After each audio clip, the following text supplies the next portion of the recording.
예. 안녕하세요. 매주 화요일 날 여러분을 찾아뵙고 있는 하믹병쇼의 피부과 전문의 하믹병입니다. 오늘은 여러분들에게 우리나라 최고의 경제 유튜브를 운영하고 있는 전인구 경제연구소 전인구 마니두 대표님 모셨습니다. 인사하시죠. 예, 반갑습니다. 전인구입니다. 저 경제 유튜브 하나 하고 있고요. 뭐 경제에 대한 다양한 이야기들을 이제 여러 이야기와 엮어서 이제 하는 거를 전문으로 하고 있습니다. 네. 예. 전공은 국사를 전공하셨죠? 아니 초등교육이라서 네. 다 했습니다. 다 했습니까? 다 했어요. 단속까지 물었어요. 아, 그렇구나. 우리 전인구 소장님이 이제 네. 방송하시는 내용을 보시면 아시겠지만 주식에 대한 해안을 많이 줍니다. 주식에 대한 해안을 많이 주는데 주식을 하라는 얘기는 안 해요. 그래서 여러분들이 주식을 하시는 분들은 많은 정보를 이제 그 주식 유튜브에서 많이 얻는데 그런 걸 보고 난 다음에 반드시 좀 한번 살펴보는 좀 이렇게 거시적인 안목을 보는 거를 볼 때는 우리 이제 전인구 경제연구소 머니두에 들어가서 보시면 흐름이 이러할 때 내 주식은 과연 어떤 가치가 있을까 이런 걸 잘 이제 설명을 해드립니다.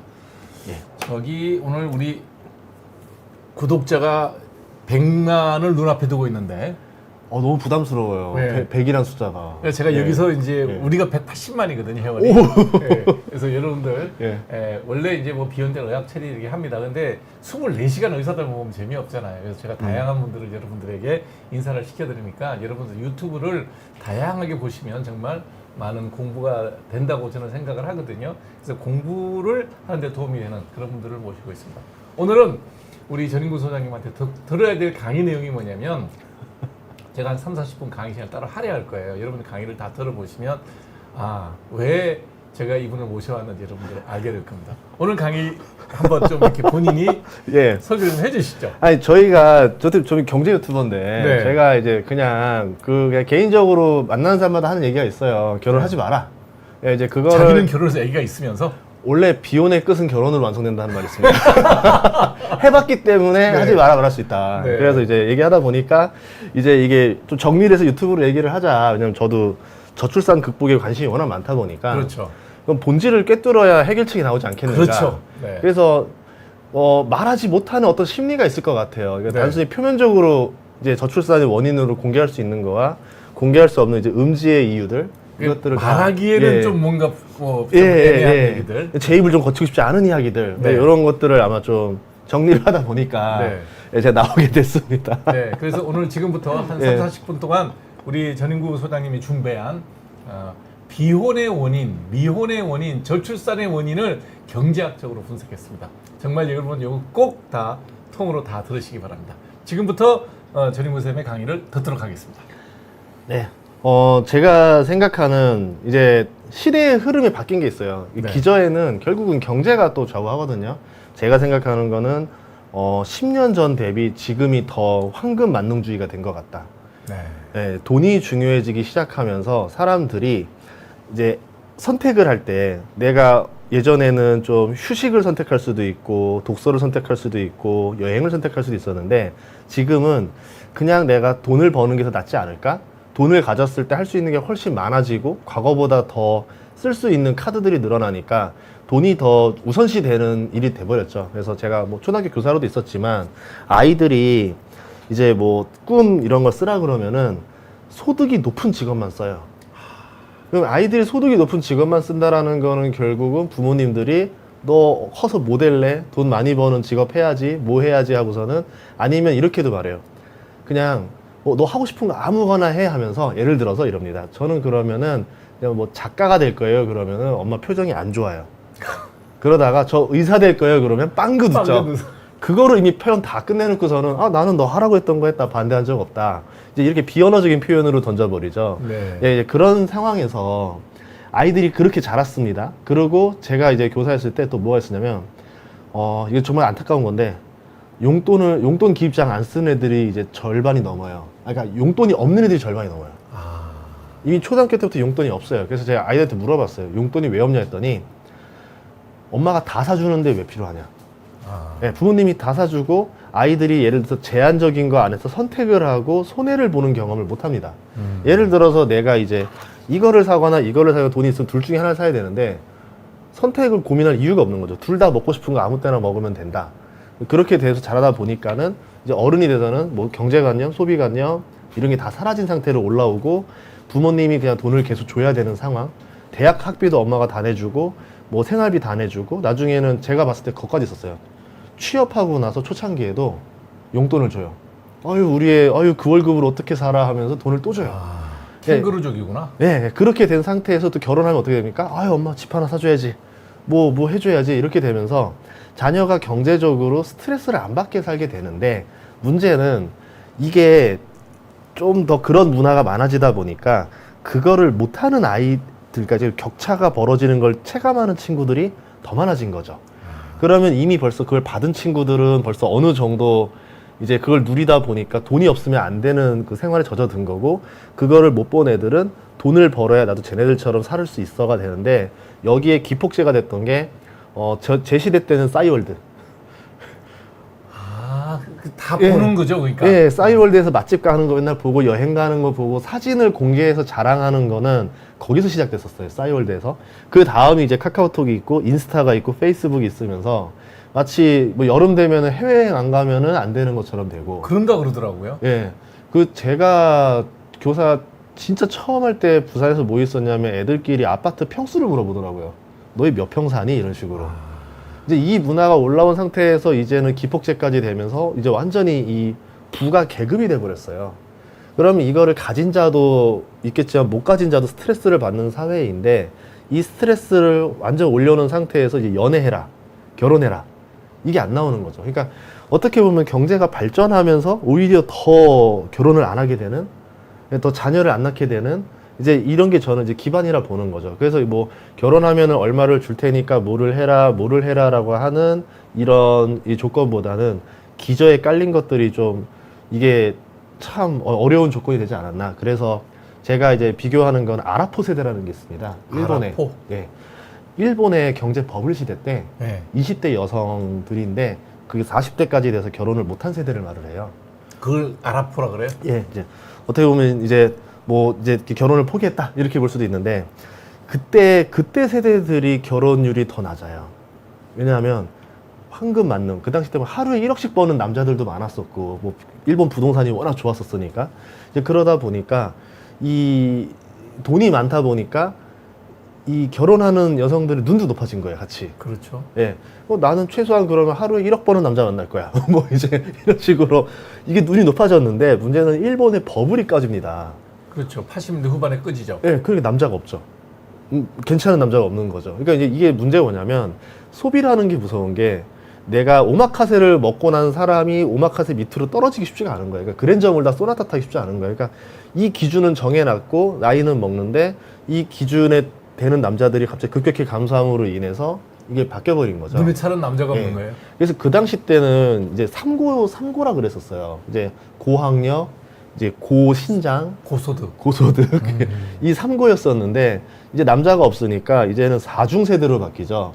적당한 직장, 뭐 적당한 뭐 이제 뭐 적당한 뭐 잔소리, 뭐 적당한 뭐 이런 식으로 해가지고 그냥 이제 좀 적당한 남자 없어요? 어디 괜찮은 남자 없어요? 이제 그렇게 말하는데 괜찮은 남자라는 게 그 일본의 지금 그 하락기를 봤을 때는 거기서는 공무원 같은 안정적인 직장을 가진 사람을 원했던 거죠. 아, 네. 예, 이제 이런 상황에서 이제 그래도 남자가 없고 잃어버린 30년으로 가면서 바뀐 게 뭐였냐면 마지막은 3조였을 겁니다. 이제 남자가 여자한테 저자세로 대해야 된다.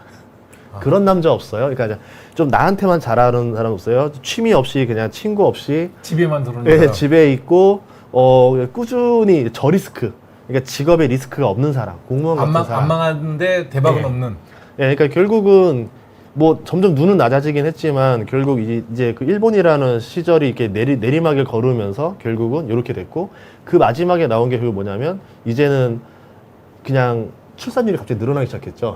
일본이 이제 그게 없다 보니까 이제 여자분들도 이제 남자가 없는 거예요. 그러니까 서로 이제 시야가 바닥을 치면서 아 이제 이렇게 된 거고 일본에서 유행했던 게 초식남이라는 게 있습니다. 네, 맞아요. 그게 이제 한국에 지금 시작된 게 초식남이거든요. 네. 초식남은 그래도 이거예요. 결혼하고 싶은 마음은 있어요. 아, 연애하고 싶은 마음은 있는데 지금 내가 선택을 했을 때 그냥 안 하는 게 더 유리한 것 같아. 그러니까 마음은 있는데 이런 거고 일본에서 뭐가 나왔냐면 절식남이 있습니다. 아예 관심 없는 거예요? 예, 연애에 대한 그 뇌가 없는 거예요. 도파민도 안 나와요. 이제 그렇게 된 남자 되다 보니까 그 남자들까지 이제 끌어내서 어쨌든 결혼을 해야 되는 상황이 된 거잖아요.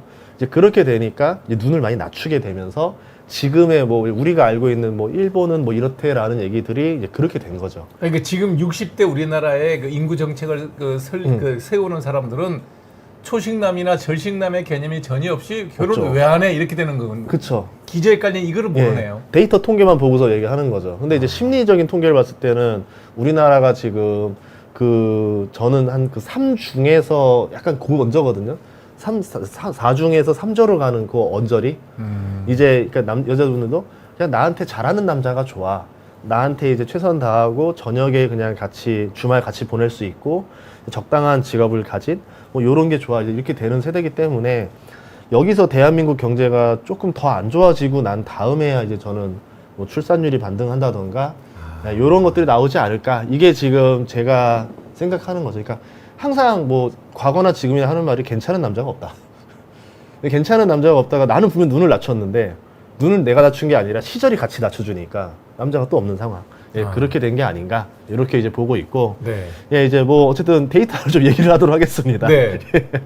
그래서 결혼 안 하는 세대다 요즘 세대다 하는데 뭐 통계적으로도 이렇게 나오고 있지만 점점 보다시피 혼인 건수가 급격히 감소하고 있습니다. 근데 여기서 이제 조금 10년 뒤부터는 저출산까지 맞물리면서 혼인 건수는 더 떨어질 것 같고 또 제가 이 데이터에서 어떤 걸 생각하냐면 혼인 신고를 안 하는 사람도 많아요. 그렇죠. 동거죠, 동거. 예. 네. 그 일시적 이주택이라는 제도라던가 뭐 여러모로 여러 제도들이 오히려 혼인 신고를 못하게 만들어 놨어요. 네. 혼인 신고를 안 하고 사니까 또 문제가 생긴 게 뭐냐면 싸웠을 때 그냥 쉽게 헤어지죠. 예, 쉽게 헤어지면은 서로 서류가 깔끔해요. 네. 그러고서는 다시 또 이제 각자의 또 사람을 만나러 다닙니다. 이렇게 되다 보니까 이게 더 저는 좀 리스크가 아닌가? 그래서 저는 제도를 좀 개선한다면은 뭐 결혼으로 인한 일시적 이주택을 어떻게 좀 해결을 해줄 것인가 뭐 이런 게 좀 맞물리면 좋겠다. 왜냐하면 저희 직원도 이번에 결혼을 했는데 집이 딱 하나씩 갖고 있어요? 그건 아닌데 신고를 안 한대요. 아. 신고를 해봤자 유리한 게 하나도 없다. 아. 서로 신고를 안 했을 때 얻을 게 많더라. 뭐 아니면 아까 말한 대로 뭐 신혼부부 특공으로 뭐 집을 사거나 뭐 하거나 할 때 그제서야 딱 이제 돌려가지고 하겠다. 아. 예. 그러니까 이제 집을 살 필요가 있을 때나 돌아가더라고요. 아마 저는 그래서 부동산 가격이 다시 올라가더라. 그러면 다시 또 올라가지 않을까 이렇게 보는데 숨어진 것들도 많더라. 예. 이것도 있고요. 그럼 결혼 안 하는 게 1000명당 젊은 사람 1000명당이란 뜻인가요? 예, 아니면 전체 인구 1000명당 3.8명이 결혼한다는 거예요. 과거에는 1000명당 9.4명이 결혼한다. 과거에는 1000명당 10명이 결혼한다. 이랬는데 요새는 이제 결혼하는 세대가 1000명당 인구 비율로 봐도 너무 줄어들고 있더라. 인구도 줄고 예. 결혼하는 비율도 더 줄고 제가 87년도에 결혼했으니까 제가 요때겠네요. 제일 좋을 때죠. 10.6명 요때겠네요. 주변에 다 결혼할 때, 네. 당연하던 때, 그쵸? 그러다가 서서히 아유 결혼 뭐 천천히 해도 되지가 이제 요때거든요. 초등학교로 넘어가면서 이제 닷컴 버블 불면서 PC 통신으로 만나면서 나이트 클럽 유행했거든요. 이때 맞아요. 네. 나이트 유행하고 클럽 문화하고 또 여기서 한 번 더 붕괴되는 게 이제 해외여행 유행하던 때 요때입니다. 6.4에서 3.8로 떨어지는 때가 해외 여행이요? 저희 와이프가 이랬거든요. 나 가고 싶은 나라 다 갈 때까지 애 안 낳아. 여행? 전 진짜 어이가 없었어요. 아니 낳고 가자. 아니 낳기 전에 더 좋을 때 가고 싶어 이러면서 몰디브까지 찍어야지 애기를 낳겠다. 저는 뭐 쌓인 게 많습니다. 그렇지만 아무튼 자 이제 이렇게 되고 지금은 뭐냐면 할 필요도 없다. 귀찮다. 왜냐면 생각해보면 혼자 사는 게 속 편한 거예요. 혼자 살았을 때 리스크가 없어요. 근데 같이 살면 리스크가 생겨요. 여러모로 챙겨야 될 것도 많고 내 취미생활도 못하고 저도 예전에 제 취미생활이 일요일에 사회인 야구 다니는 거였는데 결혼하니까 와이프가 잡아요. 못 가게. 그렇죠. 일요일에 어딜 야구하러 가? 집에서 같이 있어야지. 아니 나 진짜 오전만 잠깐 갔다 오겠다. 안 된답니다. 이제 이런 식으로 하니까 난 결혼 전에는 내가 하고 싶었던 걸 다 알고 살 수 있었는데 처음으로 본인 인생에서 제약이라는 걸 느껴보는 거예요. 아니 제가 오늘 전인구 선생님 모신 이유는 그 저출산의 좀 긍정적인 얘기를 듣고자 하는데 이게 이제 그 본질을 깨뚫는 이게 핵심을 알아야 된다. 그래 해법이 나온다. 그래서 이 친구들의 핵심을 얘기하는 겁니다. 요때가 해외 여행을 많이 갈 때라서 SNS 성행기죠. SNS가 성행하고 여행 다 가니까는 저가 항공사도 등장합니다. 저렴하게 맞아요. 동남아시아도 갔다 올 수 있게 되는 네. 거고 이제 이런 것들이 맞물리면서 여행을 다니기 시작하면은 결혼하기가 진짜 힘들어져요. 너무 재밌거든요. 그래서 조금 이제 이렇게 되면서 문제가 뭐냐면 남자들도 결혼에 대한 의지가 꺾이는 시기가 저는 요 구간쯤이라 봐요. 겹쳐졌구나. 초식남 등장이 요때였거든요. 그러면서 지금은 남자 여자 다 비혼 그냥 하자. 그리고 뭐 요새 예능에서 많이 나오죠. 나 혼자 산다 뭐 이런 거 나오잖아요. 그 시기가 또 요 시기쯤 됩니다. 그러니까 이제 전반적으로 어쩔 수 없이 뭐 예능이 선도했다 보니 저는 시대의 흐름을 예능이 따라갔다라 보는데 이제 혼자 사는 것도 괜찮아 살만해 그러면서 주변에서도 하는 말이 결혼하지만 이게 농담 반 진담 반으로 들리기 시작하고 혼자 사는 게 낫지 뭐 이런 게 되면서 우쭈쭈가 돼버렸죠. 이제 이 상황에서 이걸 반등 줄 수 있는 요소가 뭐로 나올 거냐. 이제 여기서는 진짜 이제 이 복합적인 걸 다 해결하면서 하나씩 올려나가야 되거든요. 이거 예. 다 들어보고 이제 대화를 생각해봐야 되겠네요. 예. 네. 그리고 이제 바라는 게 아까 말한 대로 연봉이 1억 넘는 대기업 커플도 돈이 없어서 결혼을 못 하겠다. 이런 얘기까지 맞물리기 시작하는 거예요. 그래? 이제 이게 문제가 뭐냐면 내가 연봉이 3천이면은 없는 대로 또 이 불만인 거고 5천이면 5천대로 불만인 거예요. 왜냐하면 본인들이 연봉 1억이면 솔직히 공부 열심히 했을 거고 좋은 직장 다녔을 건데 연봉 각자 1억인데 왜 우리가 강남에 아파트를 못 사지? 이게 눈이 강남에 가버린 거죠. 그럼 강남에 요새 뭐 평당 1억이라는데 34억짜리 사야 되는데 DSR 계산해 봤더니 대출이 뭐 10억도 안 나오고 그럼 24억을 어디서 나지 현금을? 우리 가난한가 보네. 이렇게 돼버리는 거죠. 아니 20대 후반 30대 초반에 연봉 1억을 받는 능력 있는 사람들이 그때 결혼할 때 강남 아파트를 못 사면 결혼 안 하겠다는 생각은 말이 안 되는 얘기잖아요. 정상이 아닌 거죠. 근데 이제 어떤 일이 벌어졌냐면 과거와 다르게 과거에는 자녀들이 6명 뭐 이랬잖아요. 그러니까 부모님들이 결혼을 해도 해줄 수 있는 n분의 1이 적었었는데 그렇죠. 자녀가 하나 둘이 되고 이 부모 소득이 경제성장기를 만나면 소득이 좀 올라오니까 그 자녀한테 집을 해주거나 전세금을 대주거나 이 n분의 1로 떨어지는 몫이 커지게 됐잖아요. 그렇죠. 그러면 이 n분의 1의 몫이 커진 사람, 누구는 결혼했더니 똑같은 대기업 직장인이어도 여기 아버지 집에서 좀 해줬대. 그러니까 이제 그 분위기, 이 집단의 분위기가 우리는 뭐 강남에 집 하나 해야 되는 분위기인 거고 어디는 수도권에 집 하나 해야 되는 분위기인 거고 그게 안 되면 강남에 전세라도 해야 좀 내가 좀 체면치레를 할 것 같은데 강남에 전세라 하더라도 뭐 20억 되고 뭐 비싼 데 많거든요. 이제 그렇게 되니까 서로 이거에 스트레스를 받는 거예요. 결혼할 때는 신랑이 누군데 연봉이 얼만데 이거로 스트레스 받고 결혼하고 나면은 집을 어디로 하는데 요거 가지고 또 평가하고 결혼식을 할 때는 외식장이 어디냐 가지고 평가를 하니까 그 SNS 문화에 젖어들었던 친구들은 여기서 내가 조롱당할까봐 이게 좀 체면이 깎이는 걸까봐 이제 이거에 대해서 이제 선택에 좀 힘들어하는 거죠.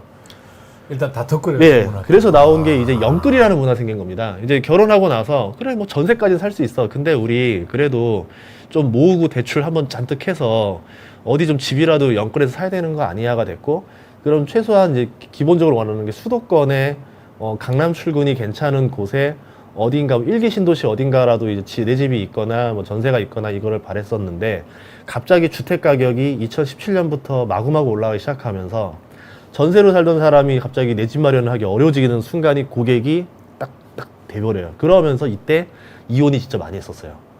너 때문에 집 못 샀지 않았냐? 야, 남들은 집 하나 해왔는데 너는 왜 못 해와? 이러면서 이제 니 탓 내 탓을 해버리는 거죠.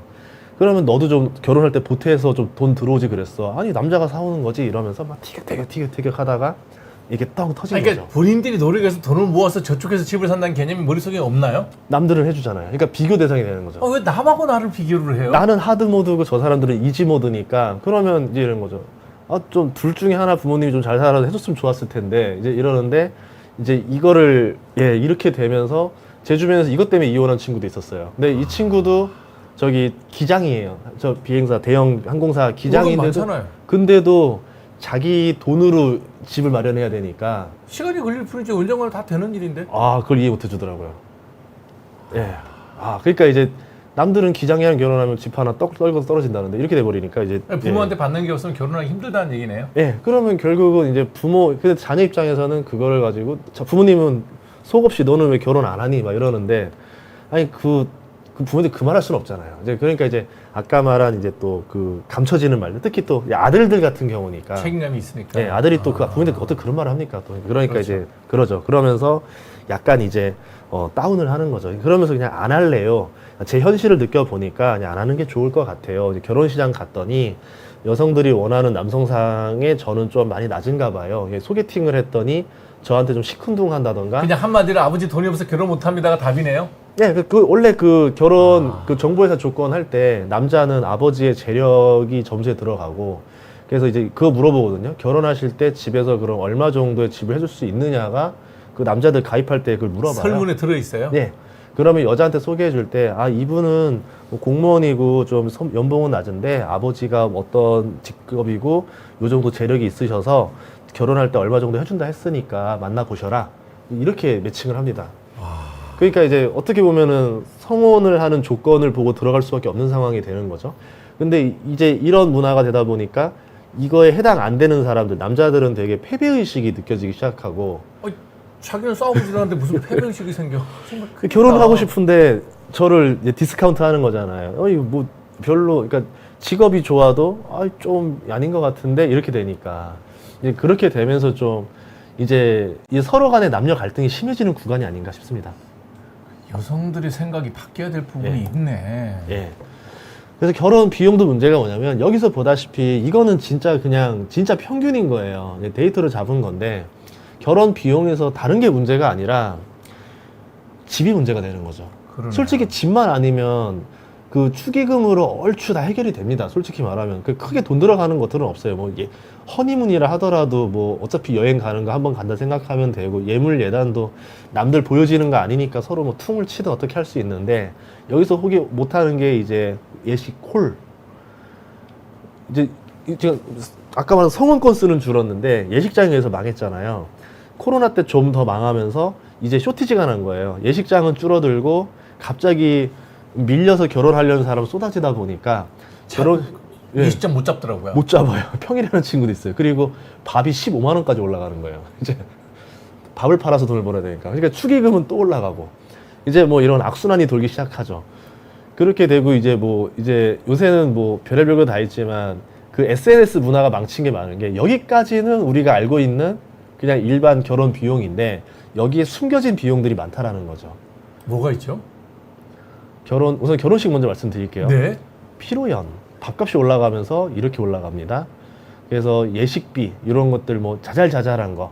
그러니까 하다 보면 이런 비용이 올라가는데 서울에서 결혼하면은 축의금으로 퉁칠 수가 없어요. 안 나오겠는데. 네, 안 나와요. 지방에 제가 결혼할 때 밥값이 35,000원이었거든요. 네. 근데 지금 10만 원 넘어가니까 지금은 뭐 한 300명만 불러도 밥값만 13만 원 정도, 15만 원 잡으면 300명이면 4,500만 원이에요, 밥값이. 네, 말이 안 되는 금액이 나오기 시작하는 거죠. 잡기도 어렵고. 그리고 이제 보는 게 요새는 SNS 유행으로 된 게 프로포즈, 선물. 1,000만 원이 든다고요? 다이아 해줘야 되잖아요. 뭐 다이아부터 시작해서 프로포즈 하려고 호텔을 빌려야 됩니다. 그럼 호텔 안에 이제 뭐 그 패키지가 있어요. 프로포즈 패키지라는 걸 팔아요. 그럼 여기서 그거 풍선 해주고 꾸며주는 애들도 해줘야 되고 영상 편집해서 뭐 돌려야 되고 이제 뭐 선물도 해야 되고 뭐 이제 이런 자잘자잘한 게 나오는데 사람마다 다르긴 하겠지만 SNS 기준으로 바라는 걸 한다 했을 때 SNS에서 안 밀리려면 1,000만 원 정도 써야 SNS 유지가 되더라. 이거를 남자가 하고 싶어 하는 게 아니라 여자가 원해서 해주는 건가요? 해야 되는 거죠. 의무죠. 이거 안 하면 결혼 안 한다는 여자. 안 해주죠. 그럼 결혼하지 말아야지. 그런 여자랑은. 그럼 저희 와이프는 저 결혼하면 안 되죠. 저희 와이프도 프로포즈 해라. 아니, 뭘 프로포즈냐. 이거 무조건 받아야 된다. 억지로라도 시켜서 엎드려 절받게라도 받더라고요. 물론 비용은 좀 낮긴 했었는데. 근데 이거를 해주려면 우리나라 최고급 호텔에서 해야 됩니다. 보통 시그니엘급에서 이제 하거든요. 이런 게 이제 있었고. 그래서 저는 남자들 입장에서 이건 거예요. 이게 대체 왜 들어가야 되는가. 그러니까요. 네. 근데 여기서 스트레스 상견례가 100에 이게 뭐 상견례 때는 어른하고 다 만나서 밥 먹고 술 마시고 그러면 이거 여러 명이 먹었으니까 뭐 100만 원 정도는 값이니까. 그거는 이해가 가는데 뭐 예물 예단 오케이. 프로포즈 안 해도 네. 되고 예단 안 네. 해도 되고 청첩장 그냥 이메일 찍는데 지금 500이나 들어요? 청첩장 답례 뭐 이제 뭐 이거 저거 해서 뭐 어떻게 하는지 모르겠어요. 청첩장도 뭐 하는데 요새는 그 밥도 사야 되잖아요. 청첩장 주면서 밥도 사주면서 내 결혼식 올 거지 뭐 이렇게 해가지고 다 요것도 한 번씩 해주고 갔다 온 사람들 답례품 주고 뭐 이런 거고요. 요새는 피부과를 이렇게 패키지로 다니더라고요. 와요 우리 병원에 옴니가 그러지 이쁜데 뭘 하냐고. 네. 이제 그렇게 해서 이렇게 무게는 뭐냐면 이제 다이어트, 헬스, 그 바디 프로필 찍듯이 막 살 빡세게 빼는 해가지고 거? 살 빼까지 하는 겁니다. 다이어트까지 해서 이건 진짜 낮게 잡아서 200 한 거고 스드메는 쓰면 또 뭐해? 이게 스튜디오 드레스 메이크업이라고 해서 이건데 드레스 비용이 장난 아니에요. 제가 아는 분 중에 하나는 우리나라에서 뭐 요거 뭐 장인 중에 한 명한테 뭐 한다. 그러니까 그 드레스도 자랑을 하더라고요. 아, 드레스 어디서 났어? 이러면서. 근데 문제는 결혼을 해봤거나 하기 직전에 여자 또래 친구들이기 때문에 이거가 주 관심사고, 야, 쟤는 명품 저 드레스 했대, 뭐 했대. 이게 눈에 보여버리거든요. 예, 그 말 나오는 까지 하는 거고, 이제 혼주 드레스 뭐 이거까지 뭐 오케이. 그 다음에 저는 요새 나온 게 저 결혼식, 저 이후에 나왔던 게 브라이덜 샤워. 그럼 뭐해 또? 그러니까 신부가 결혼하니까 친구들이랑 다 같이 드레스 입고 파티를 엽니다. 파자마 파티 같이. 남자는 가지 않죠. 이제 자기들끼리 호텔 잡고 브라이덜 샤워라고 해서 이제 파티 해주는데 보통 남자들이 더 돈을 대줍니다. 이거 하라고. 신부들끼리 하루 놀아라. 예, 이제 그건 거죠. 신부 친구들끼리 이렇게 있고 뭐 이런 거 하면은 대략 잡아도 5,600. 예. 결혼식 날 쓰는 돈이네 이게 딱 보니까. 결혼식과 이제 결혼 연관된 그 그쵸, 이벤트에 그쵸. 들어간 예, 돈이 5,600만 예, 원. 예식 비용 빼고도 이렇게 나온 거죠. 그래서 이런 것들이 이제 들어가면서 이제 결혼에 대한 스트레스를 주는 거고 결혼 이유도 문제예요.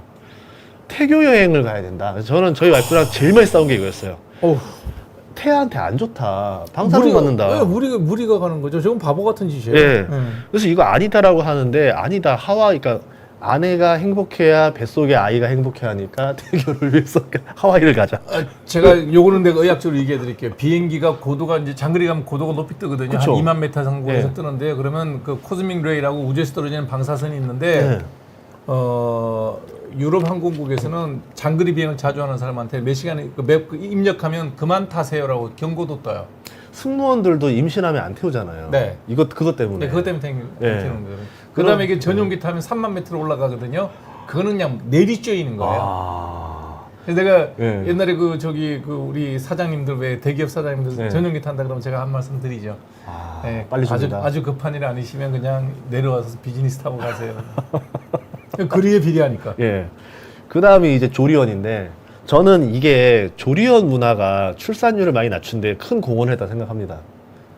필요 없는데. 이게 누가 더 비싼 조리원 가나로 대결을 해서 좋은 조리원은 임신하자마자 예약을 해야 된대요. 없다 그러더라고요. 예, 그렇게 해서 조리원인데 조리원 동기도 있던데. 동기가 있어요. 제가 문제는 뭐냐면 조리원보다 조리원 동기가 문제예요. 조리원 동기들끼리 친구가 돼서 아이들끼리 하다 보면은 온갖 이제 서로 정보를 교류하는데 요거 700만 원짜리 책 사면 도움돼, 뭐 사면 도움돼 이러면서 육아용품과 이제 하이엔드 위주로 다 이제 여기 합니다. 그러면서 뭐 유모차도 비싼 거 부가부 아니면 안 된다. 그래서 저도 유모차를 갑자기 어떤 분이 저희 지인이 결혼해 애기 낳았으니까 유모차 선물로 주겠다라고 했는데 와이프한테 혹시 뭐 좋아하는 거 있으면 골라라 했더니 부가부를 사달라는 거예요. 그럼 뭐 브랜드예요? 제일 그것도? 비싼 거예요. 예. 그래서 제가 아니 상식적으로 그걸 사달라고 좀 그렇지 않냐, 이건 아니지 않냐 했더니 부가부 아니면 안 끌겠다 딱 이러는 거예요. 딱 뻗는 거예요. 그래서 진짜 미안한데 저 부가부를 필요한데 제 돈 좀 보태겠다 했더니 아니야 사줄게 해서 사주셨는데 저는 그분 뵐 때마다 내내 미안해 죽겠어요. 그리고 이제 건강식품, 예, 뭐 이제 그것도 뭐 났으니까 먹고 뭐 분유, 뭐 기저귀, 뭐 이런 것도 뭐 이게 이건 당연히 나가는 돈이니까 이런데 이제 갑자기 태교부터 시작해서 영어 교육을 시키겠다고 뱃속에서 영어 예 뱃속에서 영어 읽어주는 뭘 영어책도 읽는다고? 있어요.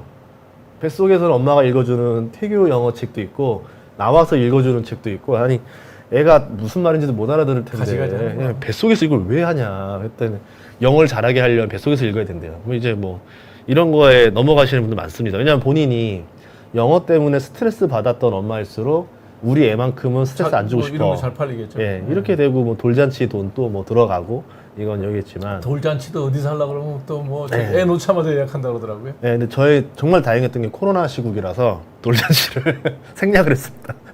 너무 좋았어요. 야. 예, 뭐 아무튼 이런 상황이다 보니까 그러면 이런 정보가 여성들도 들릴 거고 남성들도 들릴 건데 이게 전부 남자가 해야 될 돈이네. 근데 반대로 말하면 여자분들 스트레스인 거예요. 이 비용을 감당하려면 만약에 나랑 이제 서로 좀 이제 좀 벌이가 힘들면 와 결혼하면 진짜 지옥이네. 이걸 여자분들도 생각할 거고 남자분들도 비슷하게 생각하니까 아 속 편하게 하지 말자. 아니, 머리 아파 그냥 안 하자. 아니면 뒤로 미루자. 우선 연애만 하자.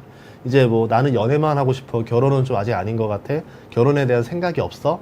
돌려 말하는 것들이 나는 지금 이런 거에 대한 자신이 없어. 이렇게도 표현할 수가 있겠죠. 근데 저는 진짜 결혼식이라는 게 그냥 결혼식장 다 없애고 동사무소에서 그냥 이거 사인하는 걸로 사인하면 끝냈으면 되잖아. 예, 그랬으면 좋겠어요. 솔직히 말하면. 예. 근데 지금 집도 계산 안 했던 게 아까 했던 거고. 아까 지금 뭐 계산도 안 했어. 예, 그러니까 예를 들어서 20억짜리 뭐 정말 강남의 신축급 전세면 20억 정도 하거든요. 근데 그걸 누가 살아요라고 하는데 그걸 그러니까 돈이 없어서 그런 거지 있으면 다 이 정도는 바라는 사람이 많습니다. 예, 그러니까 20억을 만약에 연 4% 대출로 이자를 생각했다 하면은 월 이자가 666만 원인데요. 이걸 감당할 수 있는 사람이 없다라는 거죠. 지금 그 서울에 있는 청년들의 주거를 보면은 죄다 이제 오피스텔도 못 살아요. 제가 여의도 오피스텔 살아봤는데 월 100 들어가거든요. 그렇죠. 예, 진짜 단칸방 같은 거여도. 그러면 여기서 이것도 안 되면은 조금 더 낮은 데로 더 안 좋은 데로 가서 살고 있는데 그럼 나는 지금 나 하나 건사하기도 지금 힘든 상황에서 결혼을 해서 서울에서 전세 아파트를 구하고 풀대출로 땡겼을 때 월이자 이거라고 그러면 한 명이 죽어라 일을 해도 이자도 와, 예. 그러다가 만약에 이제 아기 낳으려고 임신을 해서 와이프가 만약에 덜커덕 임신을 한다? 그러면 임신한 상태로 셋 다 원룸방에 들어가서 서울에서 사나? 그 꼴을 못 볼 것 같고. 그럼 여기서 수입은 줄어들고 부모가 뭘 이렇게 해주지 않는 이상은 각이 아예 안 나와버리는 거죠. 이제 아마 아까 데이터도 있었지만 2015년까지가 서울 집값이 안 오르던 시기였었습니다. 그렇죠. 제가 공덕역에 25평 그 삼성 레미안이 3억 달러 했었거든요. 그러고 나서 2021년에 그게 15억까지 올라가더라고요. 그러니까 이제 그때와 이때가 완전히 달라져 버린 거죠. 급격히 무너졌던 이유가 혼인율이 이렇게 확 떨어진 것도 그것도 연결이 예. 되네요. 저는 이제 세종시에 살았으니까 세종시가 얼마나 좋았냐면 그 전세가 새 아파트인데 9천만 원 이랬었어요. 월세가 뭐 30만 원 달라는 것도 있었고 방 3개짜리 아파트들이 그러다 보니까 사람들이 주거에 대한 스트레스가 없었어요. 내 집 마련도 2억이면 살 수 있고 대출은 70% 나오고 실투자금 6천만 원이면 내 집 마련이 되니까 전세할래? 그냥 6천만 원 넣고 전세할래? 집 살래? 그러면 전세해도 집값 뭐 저는 그러니까 그냥 돈만 있으면은 또 조금만 있으면 결혼이 문제가 없으니까 결혼 연령이 빨랐어요. 그래서 그 당시 때 세종시가 출산율이 되게 높았던 도시였던 게 그랬는데 세종시조차도 출산율이 지금 뚝 떨어지기 시작하는 게 아파트가 올랐어요. 예, 세종시 집값이 10억을 찍기 시작했거든요. 그러면서부터 급격히 무너지는 거죠. 그러니까 이 집값이 영향을 준다라는 것도 저도 맞지만 이거는 어떤 빙산의 일각이고 그 기저에도 굉장히 아까 많은 얘기했던 것들이 그런 기제. 예. 예. 그런 상황에서 또 문제가 뭐냐면 여기에 하나 못 넣는 것 중에 하나인데 직업이라는 게 있습니다. 지금 중국도 청년 실업률이 뭐 30-40% 이러잖아요. 통계에 잡히지 않을 정도로 높다고 예. 하더라고요. 우리나라도 지금 뭐냐면 그 중국도 문제가 뭐냐면 얘네들이 다 고학력으로 나왔는데 바라는 건 대기업이에요. 우리를 좀 네카라쿠베라고 아세요? 네이버, 카카오, 쿠팡, 네카라쿠베, 라가 기억이 안 나네요. 배달의 민족 이렇게 있는데 그러니까 대기업 아니면 그런 기업을 가고 싶은데 문제는 모두가 대기업에 취업할 수는 없는 거고 내 친구 누군가는 했다라 그러면은 왠지 나는 좀 그또 패배의식이 느껴지기 시작하고 그냥 좀 1년 더 꿇고 중소기업 가느니 대기업 가서 어쨌든 자존심 회복을 하고 싶고 차라리 백수가 낫다라는 거죠. 중소기업 가서 친구들한테 야 너 못 갔어? 대기업 못 갔어? 이 소리 듣느니 그냥 나는 버티다가 1년 2년 꿇더라도 하겠다.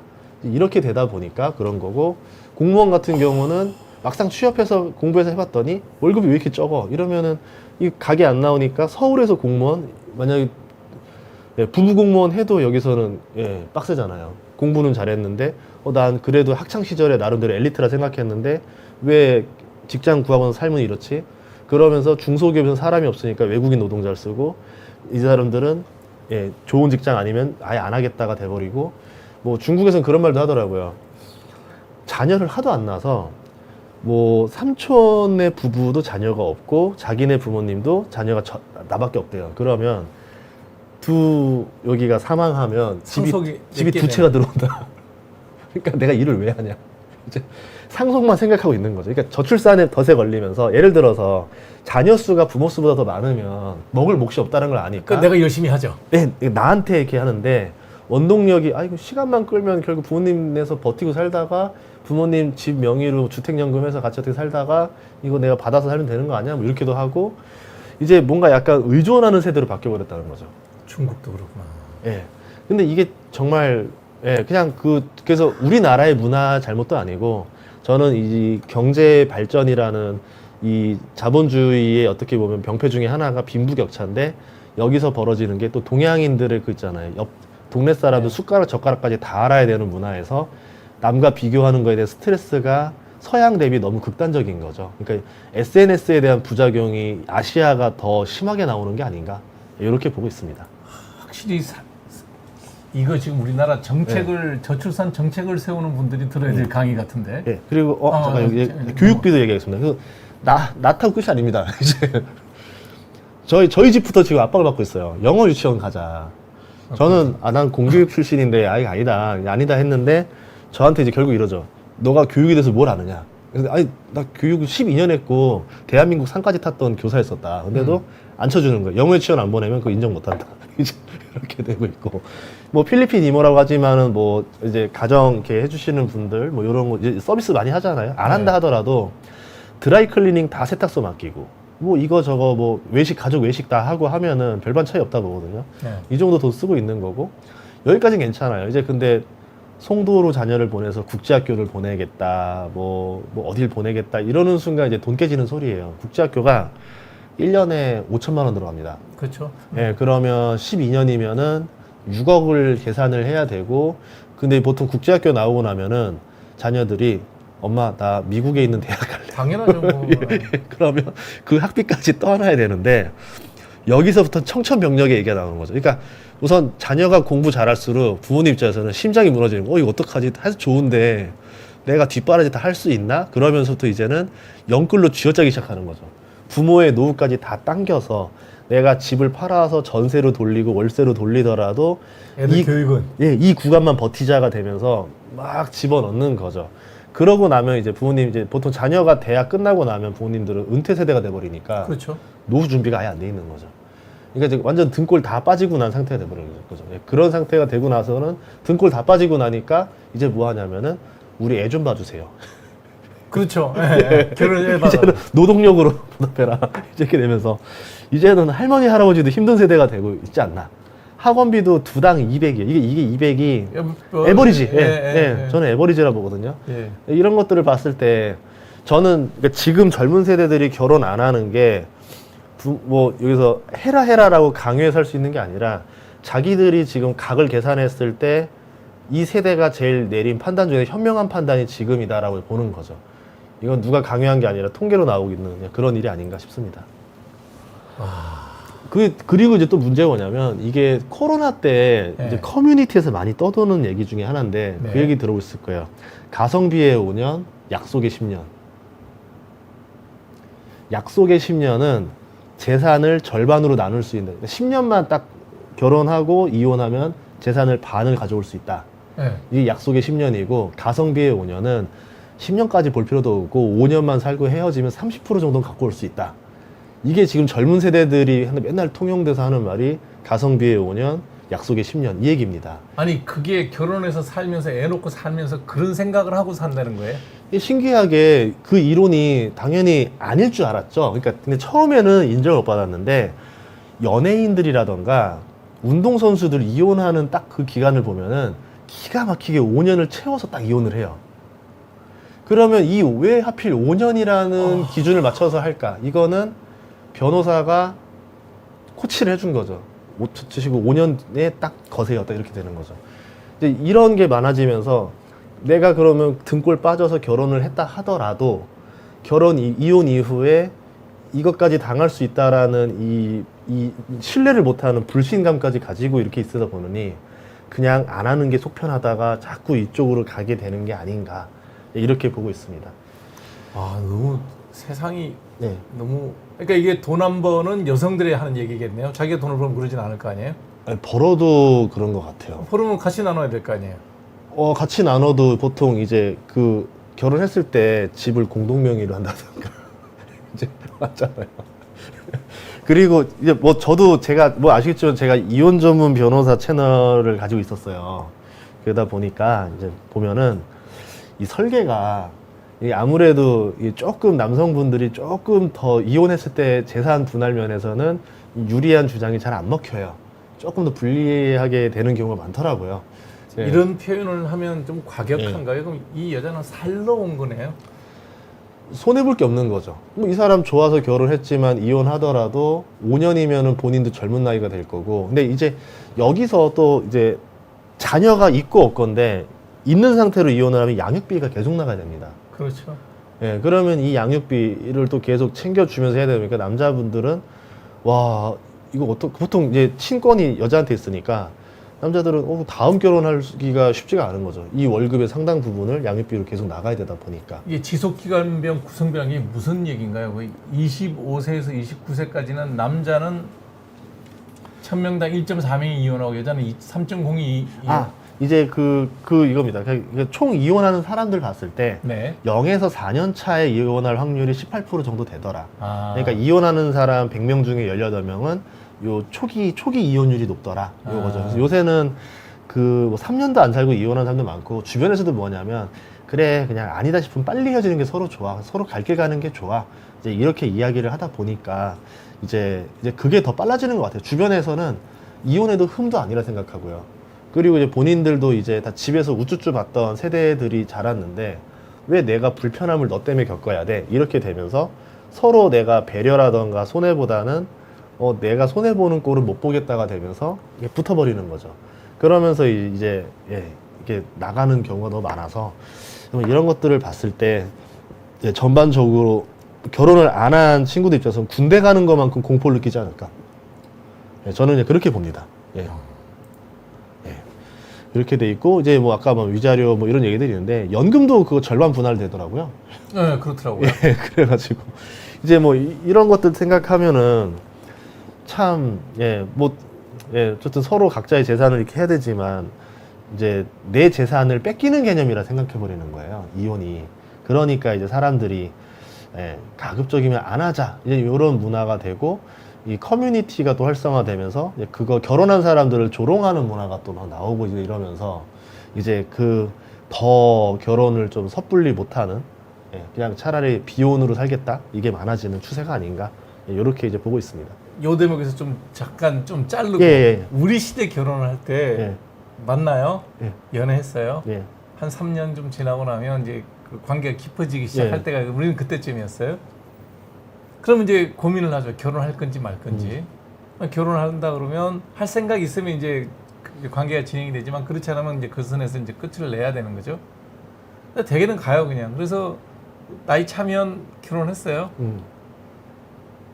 이렇게 돈 안 들고 그냥 있는 형편에 맞춰서 뭐 단칸방을 얻든 전셋집을 얻든 부모가 집을 해주는 집도 있고 의사 같은 경우에는 처갓집에서 사주는 경우도 있고 그래요. 근데 뭐 처갓집에서 집 사주는 거 보고 별로 그렇게 크게 생각 안 했거든요. 뭐 쟤는 좀 빨리 가네.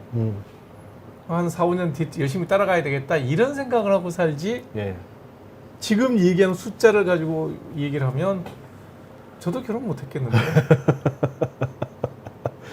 그러니까 참 이게 복합적인 거예요. 그러니까 개인적인 이유들도 있고 지금 사회의 문제도 있고 법률적인 문제도 있고 집값의 문제도 있고 이런 상황에서 뭐 좀 돌보면 더 해줄 테니까 자녀 낳아라 뭐 이제 뭐 육아 휴직수당 조금 더 올려줄 테니까 하지만 국가 입장에서는 그 예산이 적은 예산 아니거든요. 그렇죠. 큰 돈 막 조 단위로 써서라고 하지만 이걸 붓는다고 될 문제가 아니라 돈을 안 써도 해결해야 되는 문제들이 산더미인데 너무 국가는 약간 예산을 뿜어주는 걸로 나 할 만큼 했어? 약간 신용만 하는 거죠. 예, 그런 문화 같아요. 돈만 내지려는 신용만 하는 거고 예. 실질적으로 이거 보면 문화의 문제네요.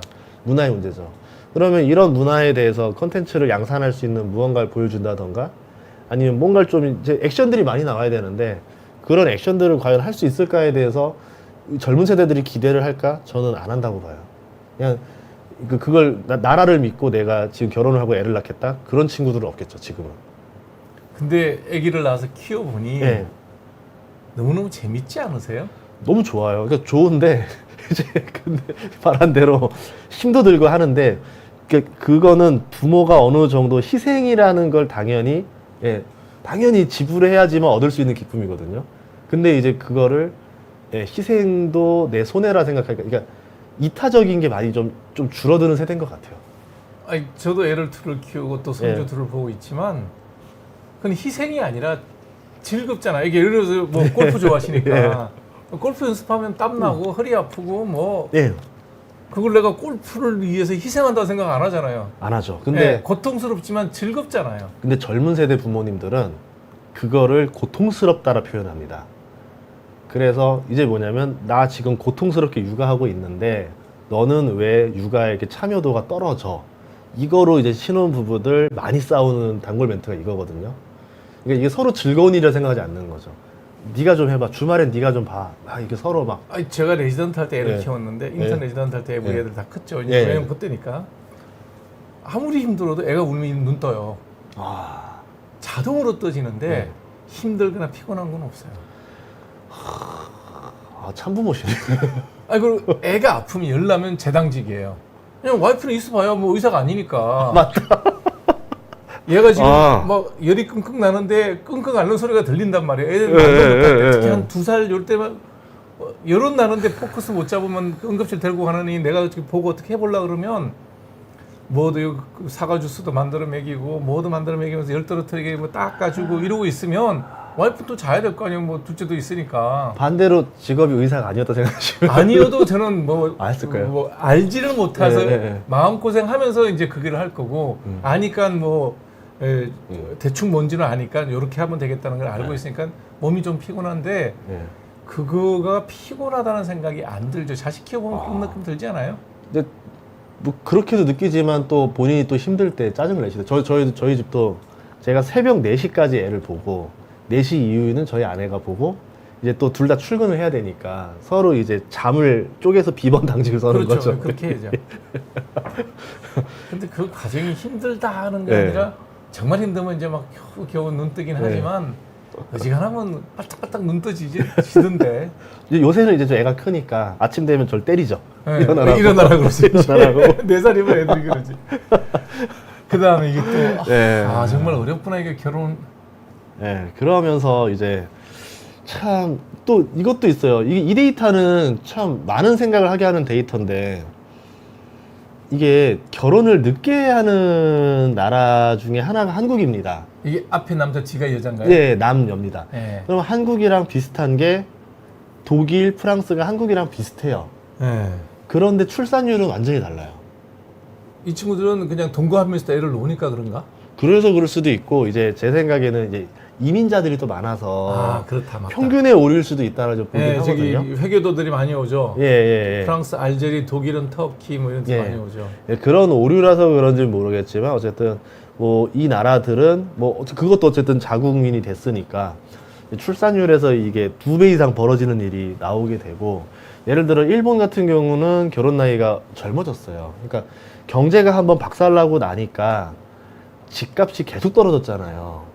같이 가는구나. 네, 집값이 떨어지면 출산율이 저는 결혼 나이도 어려지고 올라간다 보는 거죠. 그러니까 어떻게 보면은 부동산이 문제라는 거를 보여줄 수 있는 것 중에 하나가 요 데이터일 수도 있겠다라는 생각도 들고 미국이라는 나라는 모델링이 너무 좋아요. 결혼도 빨리 하고 출산율도 많고 이제 미국의 모델링을 가면 좋겠지만 어떤 점 때문에 이 미국이 이렇게 될 수 있을까? 요거를 좀 우리나라가 좀 배워야 될 거는 일본의 사례는 결국은 모두가 고통을 한번 겪어야지 나오는 거니까 그게 아니라면 미국의 사례를 따라가야 되지 않을까 이렇게 보고 있습니다. 그러네. 영국, 독일, 프랑스는 저거는 저기 그 이슬람권의 예. 이민자들이나 망명객들이 예. 많은 거는 뭐 지금 그 사회는 다 그것 때문에 문제가 많죠. 그렇죠. 예. 스웨덴 같은 경우는 예. 갱단까지 쓰고 군인이 충동하는 상황이니까 예.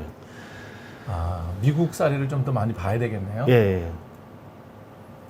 어쨌든 뭐 다른 나라들도 이제 저출산은 지금 우리나라뿐만 아니라 어느 정도 경제가 성숙한 나라들은 다 겪는 문제고 늦은 결혼도 뭐 미국의 사례 빼고는 거의 다 비슷하게 겪는 문제이기 때문에 이게 이런 생각이 들었어요. 연금이라는 제도조차도 전 세계가 똑같이 고민하는 것처럼 이게 과연 해결될 수 있을까? 대한민국 다른 나라는 해결 못하는데 대한민국만 이거를 엎어서 해결할 수 있을까? 이렇게 이게 가능한 일일까? 이거를 진짜 다 바꿔야 되거든요. 그러려면은 뭐 어떤 시절이 도와주는 어떤 이런 상황도 나와야 되는데 지금처럼 뭐 AI도 나오고 집에 뭐 1인 가구를 위해서 로봇 청소기부터 세탁기, 건조기 다 나오는 이 문화에서 음식도 원하는 거 배달로 다 나오고 아파트 1층에서 밥 아침 식당도 있고 먹고, 예. 예. 아니면 회사 가면 식당 다 있고 이제 결혼의 필요성보다는 불편함을 더 많이 느끼는 일이 되니까 예, 이거는 뭐 저는 참 예, 이거 해결하는 사람이 전 노벨 평화상을 받아야 된다 생각합니다. 근데 저는 이런 얘기를 해요. 저도 애들 이제 얘기할 때 자녀를 가질 생각이 없다면 결혼을 왜 하니? 저는 결혼에서 제일 중요한 거는 자녀를 가져서 그 아이를 같이 양육하고 그게 제일 결혼의 가장 큰 의미로 이러면 또 아기 없는 가족 가정들은 좀 불편할 수도 있겠는데 저는 결혼의 가치는 그렇게 지금도 그렇게 생각하고 나이 60에 넘어서 가장 보람 있는 일은 그래도 애들 2명 세상에 나와서 잘 키웠다 하는 게 가장 큰 보람 있는 일이라고 생각을 하는데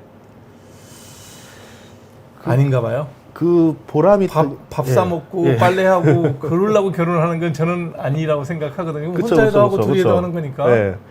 자녀를 낳고 그거를 좀 저는 그러니까 좀 대한민국 그 프로그램에서 뭘 원하냐면 연예인들 자녀들 말고 평범한 부모의 자녀들이 자 평범하게 소소하게 생활을 하는데 거기서 우리가 좀 잔잔하게 좀 느낄 수 있는 행복감을 줄 수 있는 프로그램이 나오면 좋겠다 생각을 하는데 문제는 뭐 당연히 생각 좀 그게 시청률이 나올 수 있겠느냐. 예, 이 딜레마에 빠져버리니까. 왜냐면 시대가 지금 세대가 공감하지 않는 반대되는 영상이 나오는 거잖아요. 그러니까 이제 이거를 만들 수 있는 용기를 가진 방송국이 없다라는 거죠. 유튜브에서 만들어 보면 그래서 저도 이제 좀 출산 장려 영화를 만들려고 하고 저도 이제 소설도 써보고 뭐 하려고 막 이렇게 준비를 하는 사람으로서 저도 이 고민을 했던 겁니다. 저도 그러니까 이거를 비난하는 사람이 아니라 해결을 하려고 해서 이 문제를 확인을 하는구나 먼저. 네, 그래서 이거 웹소설로 한 다음에 웹툰을 만들고 영화를 하려고 다 준비를 하고 딱 이렇게 이제 했는데 저희 아내가 딱 보더니 네. 혀를 끌끌 차면서 뭐라 그래요? 남자들끼리 쓰니까 이러지 이러면서 야 남자들끼리 대본을 썼어? 현실 하나도 모르네 이러면서 바바바바 하는 거예요. 그게 이제 여기 다 반영되어 있는 거네 지금. 그거에다가 더 들어가 버린 거죠. 그쵸. 예, 이제 왜냐하면 저희 아내 입장에서는 남자들이 애를 다 보면 내가 안 낳겠니 이렇게 말하지만 그게 또 현실적으로 또 아니잖아요. 불가능하죠. 예, 이제 그런 것들이 있지 않았나. 예. 그렇게 되면서 이제 넷플릭스나 이런 것처럼 평일에 퇴근하고 혼자 즐길 수 있는 문화가 되게 많아졌는데 게임이라는 것도 그렇고요. 요새 TV 안 봅니다. 가족들끼리 모여도 거실에 모여서 TV를 안 봐요.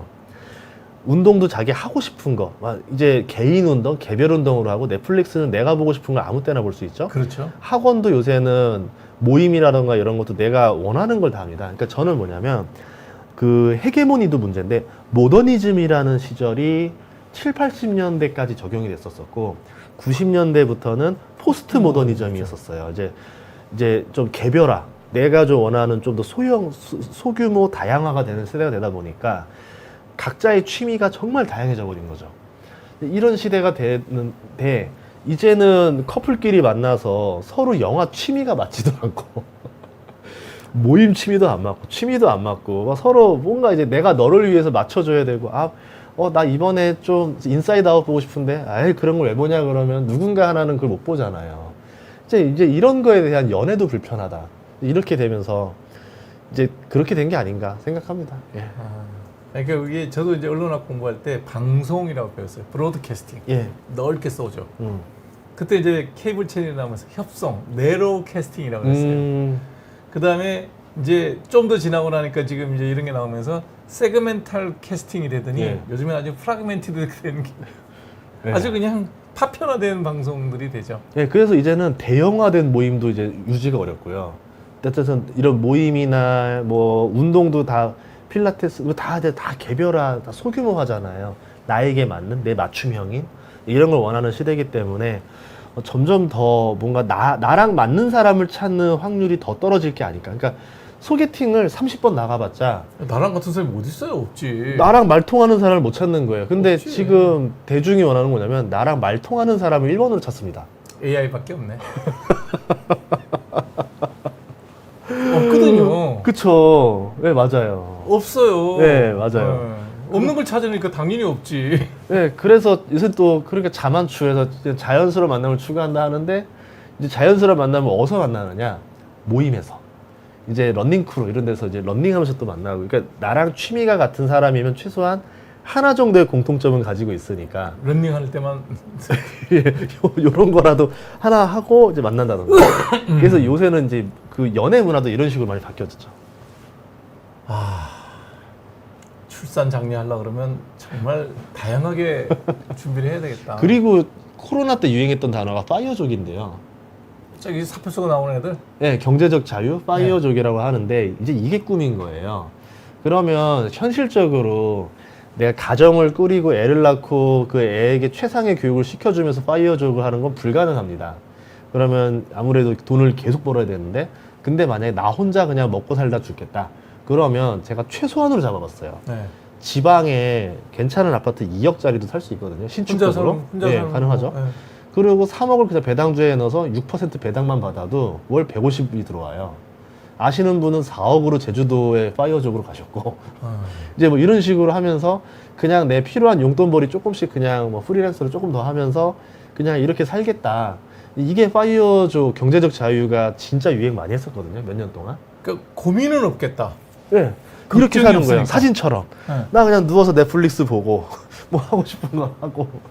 이게 그 사진이에요? 네, 게임 없이도 게임하고. 이거 놀 때- 게임방이에요? 아니 그냥 남자들끼리 모여서 노는 거잖아요. 그러니까 남자들끼리 놀러와 이러면은 TV 보고 싶은 애끼리 몰고 게임 없이 게임하고 컴퓨터 이게 게임하고. 집이에요? 아니면 어디? 예, 그냥 미국 집 같은 사진입니다. 그러니까 제가 이제 제일 비슷한 사진을 가져와 봤는데 남자들의 삶은 그건 거예요.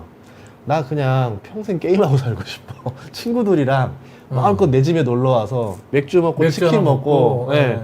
축구 같이 보고 좀 즐기고 네. 축구 게임도 한 판 하고. 요즘 월드 시리즈하고 코리아 시리즈 예.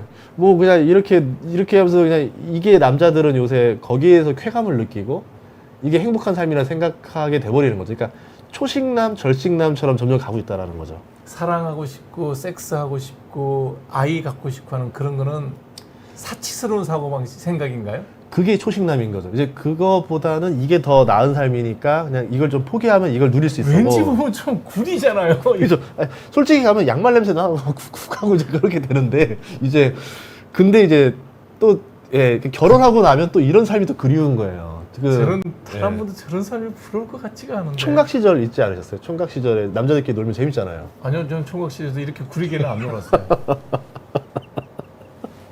저는 가끔씩 이제 결혼하고 안 한 남자 선생님들끼리 가끔씩 모여서 이제 이렇게 누구 집에서 모여가지고 이런 식으로 놀아요. 한 세 달에 한 번씩 노는데 너무 행복해요. 행복해요. 그래서 저 언제 했냐면 우리 와이프 1박 2일로 가서 집 비었으니까 다 우리 집으로 오라고 딱 해가지고 여기서 치킨 시키고 놀고 막 이러니까 자꾸 남자들은 아마 좀 이런 삶을 좀 일탈이라 생각하는 것 같아요. 아니 내가 이상한 사람인가? 저는 네. 일요일 날 예를 들어 갖고 뭐 월드 시리즈 같은 거 이렇게 하고 네. 너네 시간 그냥 봐버리잖아요. 네. 보고 나면 하루가 너무 아까워요. 아. 뭐하고 하루를 보냈나 내가 지금. 나중에 그냥 편집본으로 해서 점수 나오는 거 좀 보면 되는데. 제가 이런 생각을 많이 하죠. 흑백요리사를 이번에 우연히 넷플릭스로 하다 봤어요. 네. 근데 이게 중독성이 있어서 1화부터 12화까지 거의 연달아 본 거예요. 그럼 하루 그뭐 10시간, 12시간 본 거네요. 그러면 그거 본 걸로 아내한테 욕을 엄청 들었어요. 욕 먹을 짓을 했네. 그쵸. 그 시간에 그거 뭐 하던가 해서 집안일을 좀 더 하던가 뭐 그렇죠. 했어야지. 네. 흑백요리사나 보고 있냐고 하면서 이제 막. 아니 뭐 1시간이야 볼 수 있겠지만 네. 아, 하여튼 마음은 편하게 생겼다. 이거 만약 이렇게 살면 흑백요리사 보던 뭐 하던 아무튼 그렇지 야. 않습니까? 그러니까, 예. 예. 이게 그러니까 요즘 초식남들이 희망하는 얘기라는 건가요? 예, 그러니까 내가 연애랑 결혼만 포기하면 얻을 수 있는 게 너무 많기 때문에 이제는 초식남을 절식남인 거죠. 연애의 감정도 없는 거예요. 그냥 이성을 봐도 심장이 뛰지 않아. 도파민 나오지 그건 않아요. 60 넘은 할아버지들이나 하는 얘기고 20대, 30대는 제가 결혼하고 나니까 예. 이제 예, 절식남이 되더라고요. 그건 나이가 들어서 그런 거예요. 그 결혼해서 그런 게 아니라 40이 넘어가고 그러면 예. 다 그렇게 되는 게 정상인데 20대, 30대는 그래도 피가 끓어야 되지 않나? 그 끓는 게 많이 떨어졌어요, 애들이. 이게 진짜 옛날과 다르게 그거가 그러니까 그 의욕이 사라진 거예요. 그래서 이제 소개팅 하면은 이런 말을 하더라고요. 남자들이 옛날과 다르게 적극적이지 않다. 안드로젠 패치를 붙여야 되나? 남성 호르몬을 밥에다 좀 타놔야 되잖아요. 아니 패치 있어 붙이면 돼요. 그래요? 아 네. 이렇구나. 그러니까 많은 남자들이 그런 건 아니겠죠 이거? 5억으로 솔로 생활이 가능하다. 라고 하면, 그러니까 예를 들어서 이 선택을 할래? 아니면 결혼하고 5억을 갖고 미천으로 해서 결혼을 할래? 대신 두고두고 죽어라 일을 해야 된다. 그거 아니면 이거 선택하죠. 요새는 일하는 것도 싫어하잖아요. 이거는 또 MZ 문화인데 회사에서 일하는 거에 대해서 오래 일하고 싶어하는 친구도 별로 없습니다. 그러니까 돈만 있다면 내가 직장을 왜 다녀요? 나 쉬어야지. 더 쉬자주의거든요. 주 4일제도 좋아하고. 그 60 넘은 사람들이 할 일이지 20대가 벌써 그렇게 돼요? 그래서 저희 회사도 20대보다는 30대라던가 최소 40대를 더 선호해요. 40대는 파이팅이 있어요, 오히려. 일을 해야죠. 일을 하고 싶어 하고 네. 일하는 만큼 돈을 받고 좀 네. 더 하고 싶어 하는데 요즘 친구들은 뭐 다 그런 건 아니겠지만 저희도 20대 직원을 한 2, 30명 고용해보고 나는 결과 네. 전반적으로 의지가 좀 많이 약해요. 인센티브로 해결될 문제가 아닌 경우도 많더라고요. 문화의 차이구나. 예, 그러니까 문화의 차이야. 그러니까 이 친구들이 너 뭐 하고 싶니? 하고 싶은 일을 하고 하고 싶은 거에 포커싱이 돼 있어요. 그리고 하고 싶지 않은 직장을 구했을 때 이 친구들은 견디지 못하고 나가더라고요. 모든 일이 직업이 되는 순간 다 하기 싫어집니다. 그렇죠. 이거는 뭐 만고불변의 진리인데요. 타이거즈하고 저하고 골프 치는 게 뭐가 다르냐면 타이거즈는 골프를 치면 노동이고요. 제가 골프를 치면 취미생활입니다. 돈 내고 하면 취미고 돈 받고 하면 노동이에요.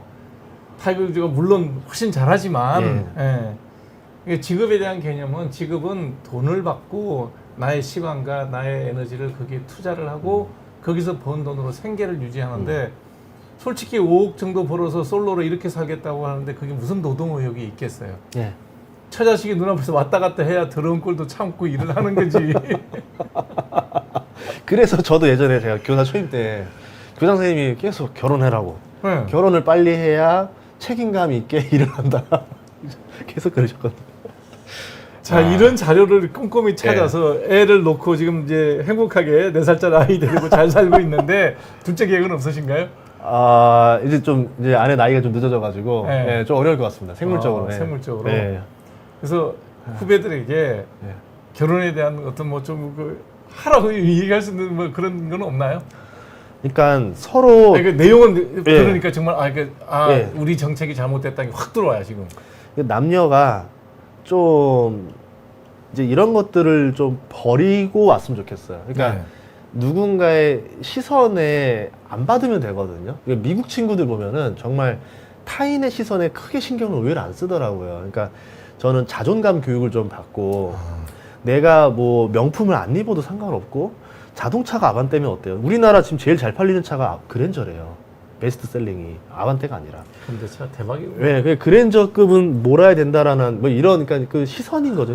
제가 타보니까 아반떼랑 그랜저랑 그 그 실내 크기 차이도 크게 없어요. 차이 없어요. 예. 그래서 저 아반떼 샀어요. 일부러 보여주려고. 아. 이거 타라, 문제 없다. 제가 이제 아반떼 홍보대사인데 거의 이제 좋아요, 하면서 이제 이런 거 하면서 그런 거를 낮추는 작업을 해야 되는데, 그러니까 내가 소중하고 내가 어떻게 살 것인가, 나의 가치관이 무엇이고, 나는 어떤 일을 했을 때 사회적인 역할을 할 수 있고, 어떤 삶을 살고, 어떤 결혼을 하고, 어떤 자녀를 키울 것인가, 이런 내면의 고민이 많았으면 좋겠는데 외부의 시선에 너무 좀 몰입된 게 아닌가. 예, 저는 이제 이걸 먼저 해결해야 그 다음이 나올 수 있다라 생각합니다. 제일 중요한 얘기네요. 예. 저는 그렇게까지 타인의 시선에 의해서 요즘 젊은 사람들이 움직인다는 것을 한 번도 못 느껴봐서. 왜냐면 제가 결혼할 때 입던 양복 입고 했고요. 와. 왜냐면 그 곤색이라 그러죠. 예. 곤색 양복 입는데 양복값 돈이면 다른 일을 할 수 있어요. 왜냐면 양복값이 비싸요. 결혼식 예복값이 비싸고. 그다음에 결혼식은 이제 대중적으로 하는 예식장 1시간짜리 안에 끝나는 거로 했고, 그러고 나는데 그때도 뭐 저희들 중에 장가 잘 가는 친구들은 그때는 이제 호텔 결혼식은 못 할 때니까, 제가 87년도에 결혼식 했는데 코엑스 그 저기 컨벤션 홀 있잖아요. 거기서 라운드 테이블 놓고 이렇게 입장하는 그런 결혼식들도 가봤어요. 예. 그러니까 나도 저런 결혼식을 했으면 좋겠는데 아니 없는 돈이 어디서 나오나. 예. 저는 그 결혼해서 저희 아내한테 감사한 건 뭐냐면 그런 거에 대해서 관심이 일절 없었어요. 그냥 결혼만 하면 되지. 그러니까 그냥 절차만 그냥 하면 되지. 그 이러고. 절차 맞아요. 절차. 그리고 저는 단칸방 오피스텔을 시작했습니다. 월세 35만 원짜리. 와이프가 뭐 전세 구하고 뭐 하냐면 딜레이가 좀 오래 걸리니까 그냥 몇 달 참고 살자. 오피스텔 살면 어떠냐 이러면서 사는데, 오히려 그런 거에 타인의 의식에 신경을 안 쓰니까 그게 고맙더라고요. 우리 차대는 돌사진이 없어요. 돌잔치를 안 했기 때문에. 와. 돈이 없는데 어떡해요. 와. 레지던트니까. 예. 예.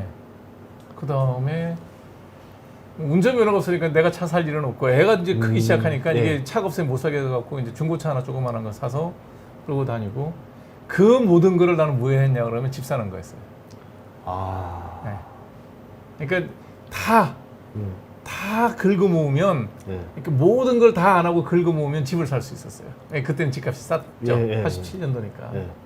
그래서 지금도 제가 제일 잘하는 투자는 아무것도 안 하고 집 샀다는 거. 그러니까 집사람하고 동갑이니까 대학교 졸업할 때 집사람이 직장 얻었어요. 그때부터 모든 돈은 다 이제 모았던 거죠. 모으고 장모님한테 가서 결혼할 때 얼마쯤 쓰실 거예요? 우리 엄마한테 내 장가 갈 때 돈 얼마 쓸 거야? 그랬더니 뭐 이제 몇백만 원씩 이렇게 주시더라고요. 그거 모으니까 집값이 어떻게든지 되더라고요. 그걸로 레지던트 끝날 때까지 한 10년을 버텼죠. 와. 집값이 안 오르니까. 그러니까 지금 집 얘기하니까 그 생각은 드는 거예요. 그때 내가 만일에 전세를 시작했으면 계속 이제 막 힘들었게 전세가 계속 올랐거든요. 그래서 집 가격에 대해서 저는 어떻게 생각하냐면은, 둘이서 이렇게 좀 허리띠 졸라매서 저축을 하더라도 집을 살 수 있는 그 어느 정도 허들 단계의 집값이 있어야, 그렇죠. 이게 노력을 하면 될똥 말똥 되겠다, 이게 돼야 이게 되는데, 이건 아예 안 되겠는데 이래버리면 아예 시도도 안 해버리거든요. 근데 그때도 집을 산 거는 변들이죠. 지금은 되게 비싸요. 목동. 근데 그게 서울에서 그 당시 제일 목동이 물 들어온다 그래가지고 그 집값도 안 비쌌어요. 왜냐면 다 이제 뭐 이쪽 이제 뭐 신촌세관한을 다녀야 되니까. 그래서 저는 지금도 결혼을 하면 집을 살 수는 이렇게 그때 18평인데 18평이면 애 둘 키울 수 있어요. 방 2개 뭐 거실 하나 있으니까. 그 정도 집은 정부에서 어떻게 하든지 결혼을 하면 결혼해서 차대를 놓으면 그 집을 하나를 정부에서 줬으면 좋겠다. 이게 강남은 말도 안 되는 얘기고 서울 출퇴근거리에 예를 들면 직장이 강남 쪽이다 그러면 강동 쪽 위례 뭐 저렇게 하남 이러면 출퇴근거리 되잖아요. 지하철 역세권이라든지 그런 정책은 나는 필요하지 않을까라는 생각은 늘 해봤었어요. 정말 좋은 말 하신 게, 제가 군대 장교를 경험했었잖아요. 3년 반 동안. 그거 보면은 그 간부들은 결혼하면 아파트를 줘요. 군인 아파트를 줘요. 그러면 10만 원 정도만 내면은 뭐 결혼하니까 아파트에 살 수 있습니다. 뭐 크기는 다르겠지만, 그래서 그런지 몰라도 군인들이 결혼하는 연령대가 진짜 빨라요. 보통 이동이 많으니까 아내들 직장이 없어요. 그런데도 불구하고 결혼 연령 빠르고 자녀들도 잘 낳고 하는 게 제 생각엔 주거에 안정을 주기 때문에 나오는 그 게 아닌가. 총각들은 그 비오큐를 어려갖고 아주 예. 그냥 후줄근한 데다가 맞아요, 그래서 맞아요. 정말- 비오큐 살았어요, 저. 예, 예, 그렇게 살게 하고 예. 군인 아파트가 고급스럽지는 않아도 어찌됐든 예. 단지가 깨끗하고 예. 조용하고 그러니까 애 키우는데 아무 문제 없거든요. 그리고 다 같이 군인이니까 예. 서로의 삶이 다 고만고만하거든요. 그렇죠. 그러니까 예. 비교도 안 해요, 딱히. 그래서 저는 그런 생각이 들더라고요. 다행히 그때 저는 그 일찍 철이 들어서 어릴 때 하도 돈이 없어갖고 이제 여기저기 셋집을 이사 다녔던 기억이 너무 머릿속에 각인이 남는 게 이게 짐 싸는 거 지금도 잘 싸요. 이게 그 라면 상자에다가 포장하는 거 있잖아요. 예. 착합니다 제가. 하도 이삿짐을 싸가지고. 그래서 아. 나는 결혼할 때 집이 장만되는 날이 결혼식 날이다. 집사람하고 그렇게 얘기를 하고 집사람 대학교 졸업하고 바로 학교 선생님을 했었거든요. 그건 저는 뭐 이제 군대 갔다 와야 되지 인터넷 해야 되지 이렇게 길어요. 아직 뭐 공부해 예. 이렇게 하니 돈을 못 벌게 하니 기니까 어찌됐든 당직도 하고 아르바이트하고 해서 돈을 다 차곡차곡 모으니까 그게 3년 지나니까 예. 미천이 되더라고요. 아. 그래서 나머지는 부모님한테 좀 달라고. 우리 뭐 반지도 없잖아요. 그래서 아무것도 없어요. 아까 얘기했던 이 예단 한번 볼까요? 예.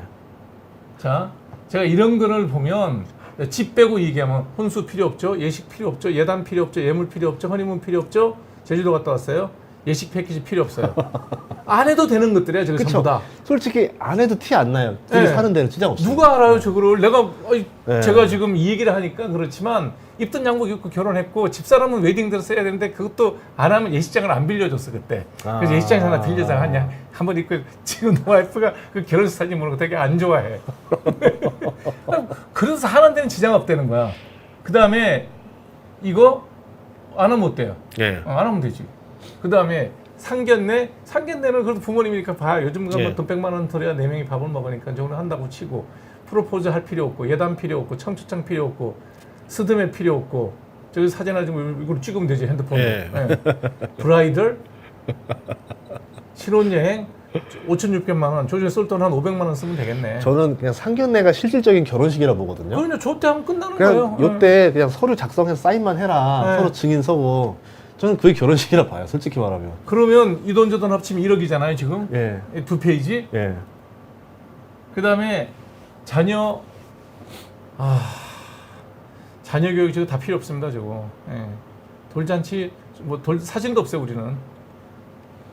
4,500만 원이잖아요. 안 써도 되는 돈이에요 저거 전부 다. 예. 이런 얘기하면 이제 꼰대가 될 것 같기는 한데 내 삶에 아무런 영향을 주지 않는 돈이에요 이거. 맞습니다. 예. 내 삶의 질에 영향을 주는 것도 전혀 없어요. 영어? 태교 영어? 정말 장사치들이잖아요. 장사꾼들이 하는 얘기죠. 영어 유치원? 영어 치는 전 제일 불만이에요. 지금. 저것도 뭐 예. 필요 없거든요. 그러니까 집에 있는 영어 테이프 들려줘도 되고 요즘 유튜브 보니까 뭐 재밌는 영어 동화도 많고 많더라고요. 예, 예. 그러니까 가르치겠다는 의지만 있으면 다 되죠. 저 같은 경우는 학원 네, 이런 얘기를 들어보면 이 얘기 들을 때 좀 제가 깜짝 놀랐어요. 이게 4년, 5년, 10년? 예, 그러니까 뭐 이거는 뭐 이거 케바케인데 그냥 이게 대중에게 먹히는 건 하나의 문장으로 된 슬로건이잖아요. 그렇죠. 그 단어를 누가 만들었는지 그 문구를 가성비의 5년, 약속의 10년이라 해버리니까 모두에게 동일한 비율로 그렇게 자산을 뜯긴다는 생각을 해버리니까 이제 이게 결혼 안 한 친구들은 뭐 모르니까 그냥 그런가 보다 생각하는 거죠. 꼭 그렇진 않거든요. 생각해보면. 그렇죠. 예. 그러니까 결혼이 신뢰인데 예.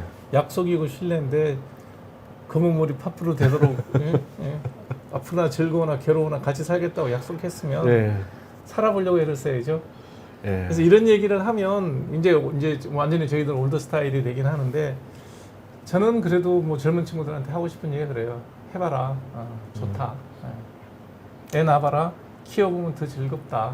그게 이렇게 많은 돈으로 싸바르지 않아도 건강한 아이들 키우는데 크게 어려움이 없다. 너무 비교하지 말아요. 지금 말씀하신 내용이 딱 맞아요. 비교할 필요 없습니다. 내 인생 내가 사는데 누가 나한테 돈 보태줄 것도 아니고 누가 나 팔로우업도 하지 않아요. 네. 당당하게 혼자 쓰는 게 결국은 그게 어릴 때부터 교육의 문제겠네.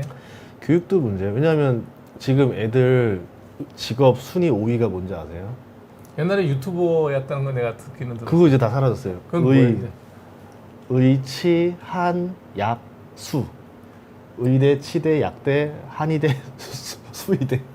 여기만 바라보는 거예요. 그러니까 학원비가 이렇게 올라가는 거죠. 제가 말씀드릴게요. 네. 절대로 무슨 일하고 인생을 살아갈 때 동업하면 안 되는 사람이 두 사람이 있습니다. 아니, 동업하면 안 되는 존재가 두 개가 있어요.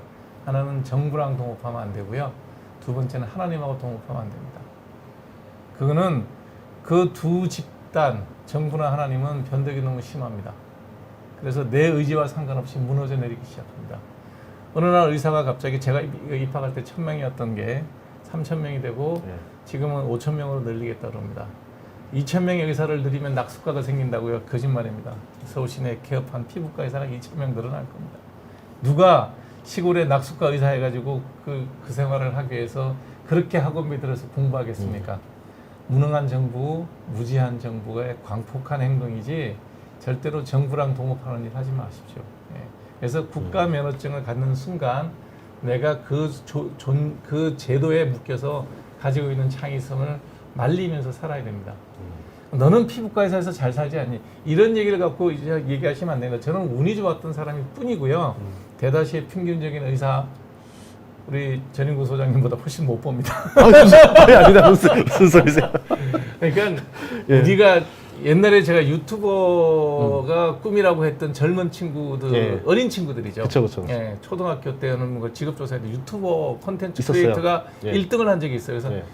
야, 이 나라가 어떻게 되려고 저걸로 밥 벌어 먹고 살려고 그러냐고 제가 웃었어요. 근데 실제로 지금 보면 뭐 상장 회사도 생기고 네. 상장하려는 회사도 생기고 결국은 남이 안 하던 일을 해야 되고 남이 생각하지 못했던 일을 하는 사람이 큰 돈을 벌고 잘 살지 남이 하는 일 따라 해가지고는 겨우 그냥 평균보다 좀 낮거나 오르내리는 정도입니다. 지금 젊은 사람들한테 의사 5,000명 뽑는 의사에서 뭐 하려고 그래요? 결국은 어떤 일이 벌어지냐 그러면 그 긴 시간 동안 의사가 되기 위해서 10몇 년을 공부를 하는데 10몇 년을 공부하고 난 다음에 딴 그 소중한 라이센스, 정부가 주는 라이센스를 가지고 내가 내 의료의 양심을 가지고 진료하기 힘들다는 겁니다. 여러분들이 지금 현재도 병원에 가보시면 과잉 진료라고 느낄 만한 게 꽤 있을 거예요. 그러면 자기가 15년 젊은 나이에 그렇게 교육받아갖고 환자를 상대로 과잉 진료해야 밥 벌어 먹고 사는 그 직업이 그렇게 자랑스러우십니까? 돈을 좀 더 벌 수는 있을지 모르겠으나 뭐 제 병원에 와보신 분은 아시겠지만 제가 딱 진단 끝나고 나면 연고 하나 아니면 먹는 약 딱밖에 없어요. 2개 주는 경우도 드뭅니다. 이게 정상적인 진료고 대학교 때 우리가 배웠던 진료입니다. 그래도 밥 벌어 먹고 살 수 있는 게 제가 복이 되면 복인데 그렇게 진료해서는 다른 분들은 살아남기 힘든 상황도 돼 있어요. 지금 그것도 알아요. 왜? 의사가 너무 많아요. 여러분의 자녀가 지금 의사가 되면 학교에서 배웠던 양심적인 진료를 못합니다. 환자를 상대로 영업을 해야 됩니다. 그러려면 그냥 일찍부터 장사를 배우는 게 훨씬 낫습니다. 정부랑 동업해서 버는 돈 숲과 정부에 묶여 있고요. 뭐 조금만 더 청구하면 부당 청구라고 날라오고요. 별의별 절대로 정부하고 하나님하고는 동업하지 마십시오. 명언이네요. 정말 저는 그런 거에 대해서 여러분들의 자녀는 여러분들보다 훨씬 더 크리에이티브한 일을 해야 됩니다. 그게 뭔지 저도 모르죠. 저도 유튜브라는 걸 몰랐는데요. 제가 40대 때 초등학교에서 유튜버가 1위였었어요. 콘텐츠 크리에이터가. 그쵸. 저도 몰랐었어요. 애들이 유튜버 하시던 유튜버가 뭐냐 물어봤거든요. 제가 학교 교사했었으니까. 그러니까요. 근데 제가 하고 있잖아요. 그러니까 그 친구들이 훨씬 우리보다 낫다는 거예요. 시대를 앞서가는 젊은 어린 친구들이 있으니까 그게 더 낫겠죠. 오늘 우리 전인구 선생님 모시고 전인구 선생님 전공 분야 아닙니다. 그러니까 이제 저희가 모여서 전공 분야는 아닌데 제가 꼭 모시고 싶었던 이유가 뭐냐면 이 얘기입니다. 지금 국가의 현안인데 오늘 강의를 들어보니까 그러네요. 문화가 문제고 자라오는 환경이 저희들랑 너무 다르고 다르죠. 그러니 60 먹은 장관이 앉아갖고 정책 만들어봐야 지금 20, 30대 젊은 사람들이 보면 저 사람 뭔 얘기하나 이러겠네요. 그쵸. 이제 이게 와닿지가 않는 거죠, 계속. 지금 뭐 다 필요 없다고 말을 했지만 실제로 지금을 살아가는 젊은 사람이 제 얘기를 하면 정말 저러니 꼰대라는 얘기를 하겠죠. 아이고. 그렇지만 저는 전제 조건이 하나 있어요. 그걸 안 하고 집을 마련해야 된다는 생각은 있었고 지금도 어떤 형태가 됐든 정부에서 애기 하나 놓으면 집 하나는 18평짜리면 살거든요. 그거는 정부에서 어떤 형태지 무상은 아니라 하더라도 살면서 그냥 차근차근 무리하지 않게 갚아나갈 수 있는 시스템은 정부가 만들었으면 좋겠다 하는 생각이 또 듭니다. 다음번에 제가 예. 모실 때는 경제 얘기 해주시죠. 아, 경쟁이겠습니다. 원래 전공은 네, 전공으로 오겠습니다. 네. 오늘 긴 시간 함께 해서 예. 고맙습니다. 아, 고맙습니다. 네. 예.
네, 2부 시작하겠습니다.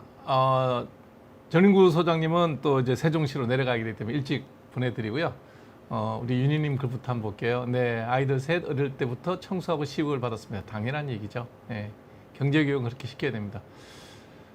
전인구 소장님이 이렇게 경험이 풍부하세요. 그리고 정보를 보시면 다음번에 내가 경제로 이제 전인구 소장님 모시긴 할 텐데, 무리하지 않는 합리적인 경제에 대한 얘기 많이 해주십니다. 정보도 많고 정리도 잘 해놔서 선생님이 학생 가르치듯 유튜브를 하기 때문에 듣고 있으면 배울 게 많습니다. 직접 가서 보셔도 좋고요.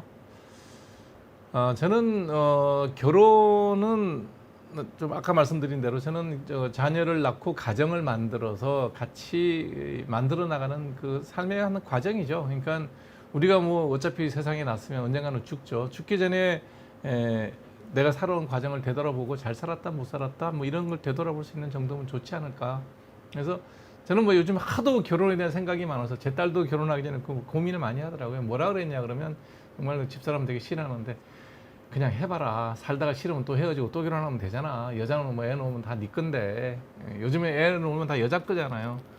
그러니까 너무 고민하지 말고 마음에 드는 사람이고 반듯하면 해봐라 일단. 따져서 이것저것 다 계산하면 절대 못한다. 제 결혼주의입니다. 아니, 젊은 사람들 하고 싶은 얘기예요. 지금 이렇게 재산 분할 이런 얘기 들어보니까 참 저것도 고민은 되겠구나. 그런데 대개는 믿고 결혼하면 잘 살죠. 살려고 애를 쓰면. 네. 믿고 사는 거죠. 어떡하겠어요. 저는 뭐 능력 있는 남자가 최우선입니다. 돈은 자기 능력으로 버는 돈이 돈이지 부모한테 받는 돈 아니에요. 어떤 집에서는 보면 그런 집도 있어요. 뭐 아버지 사업체 딱 물려주고 여대로 잘 지키고 있어라. 그건 뭐 그냥 재산 관리인이지 아무 재미없죠. 저는 뭐 지금도 나이가 33세 개업해서 지금까지 열심히 활동해서 돈은 오늘도 뭐 또 일을 했으니 얼마를 벌어도 벌죠. 그러니까 어제보다 오늘은 항상 더 많이 버는 사람인데 예전같이 재미가 없는 게 33살에 전문했다고 34살에 개업을 할 때 그 절박한 마음에 집 팔아서 이제 그 길바닥에 남고 그 돈 갖고 개업을 했거든요. 개업할 때 그 절박한 마음으로 매일매일 고민하고 매일매일 새로운 생각을 해내고 머리를 쥐어 짰던 그 시간이 제일 그래도 되돌아보면 즐겁고 재미있었던 시간이에요. 지금은 뭐든지 쉽게 해요. 방송도 쉽게 하고 뭐 유튜브도 쉽게 하고 뭐 환자 보는 것도 예전보다는 수월하고 다 했는데 재미가 없죠. 왜? 절박함이 없어요. 그래서 젊은 사람들이 젊은 시절에 절박하게 뭔가를 추구할 때 그때가 제일 행복하지 않나. 아이를 키우는 거 힘들죠. 그리고 전인구 선생님이 얘기한 거 들어보고 난 다음에 야 정말 힘들겠다. 이해는 하지만 다 못한다 그래서 결혼 생활 못하지 않는다. 만일에 여성분들이 남자한테 이걸 못해주는 남자라면 난 결혼하지 않겠다. 혹시 여러분이 그런 여성을 만나면 하지 마십시오. 그런 여성이랑 결혼해서는 같이 살아갈 수가 없습니다. 같이 희생하고 같이 만들어가는 거지 그걸 다 돼 있으면 뭐하러 말도 안 되는 얘기죠. 저는 뭐 딸한테 늘 했던 얘기입니다. 똑똑하고 야심 있고 욕심 있고 열심히 있고 부지런한 사람, 게으르지 않은 사람 을 골라라 그랬어요. 육아를 분담한다고 생각해요. 저는 아이 키우는데 한 번도 육아에 그러니까 저는 가사노동이나 육아를 분담한다는 말을 제일 싫어해요.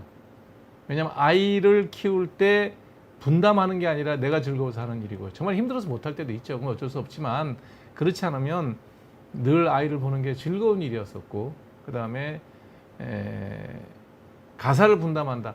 혼자 살아도 청소해야 되고요. 혼자 살아도 설거지해야 되고요. 혼자 살아도 빨래해야 합니다. 그거 빨 때 같이 빠는 거지 누구를 위해서 빨아준 적이나 누구를 위해서 청소해준 적은 없다는 거죠. 나 혼자 살아도 하루에 청소 2번 해요. 그러니까 그건 아무것도 아니라는 거예요. 그걸 분담한다는 마음이면 하기 싫지. 제가 해도 되는데 내가 왜 분담해. 근데 이건 나 혼자 살아도 내가 할 일이잖아요. 아무 문제 없죠.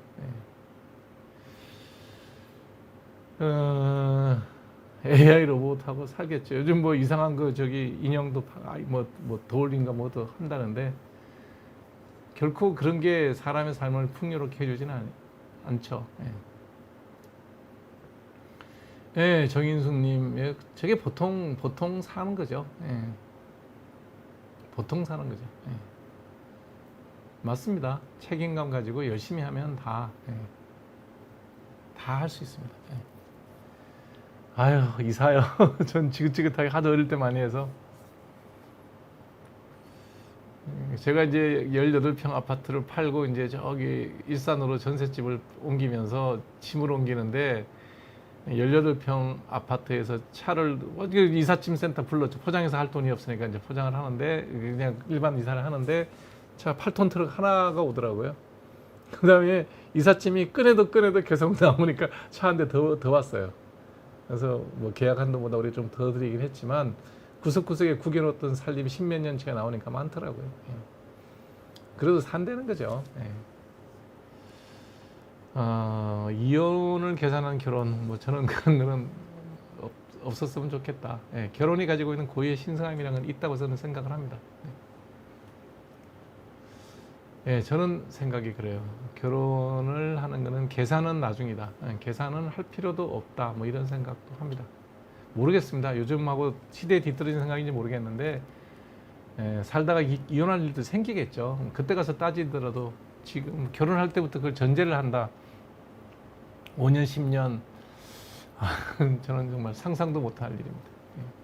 그러면 안 된다고 봅니다. 아이 뭐 결혼 안 하는 걸 갖고 비판하지 않죠. 살아오는 선배로서 하는 얘기예요. 결혼해서 아이를 낳아서 키우고 살아가는 게 그 즐거움이 있다는 얘기를 하는 거죠.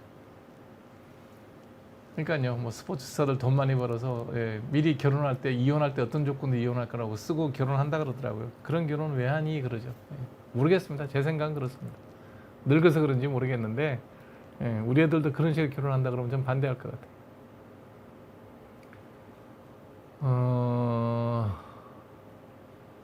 그러니까요. 저거 안 해주면 결혼에 피곤해진다. 그런 거를 조건으로 거는 여성이라면 반대로 뭐 그런 걸 조건으로 거는 남성이라면 배우자로서는 뭐 부적합하다고 저는 판단할 겁니다.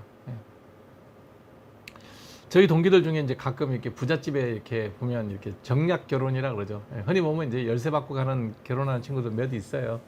보고 있으면 모르겠어요. 저는 그때나 지금이나 그런 친구가 그렇게 부럽지는 않았어요. 저 친구의 몸값을 저렇게 매기는구나. 근데 값이 싸다.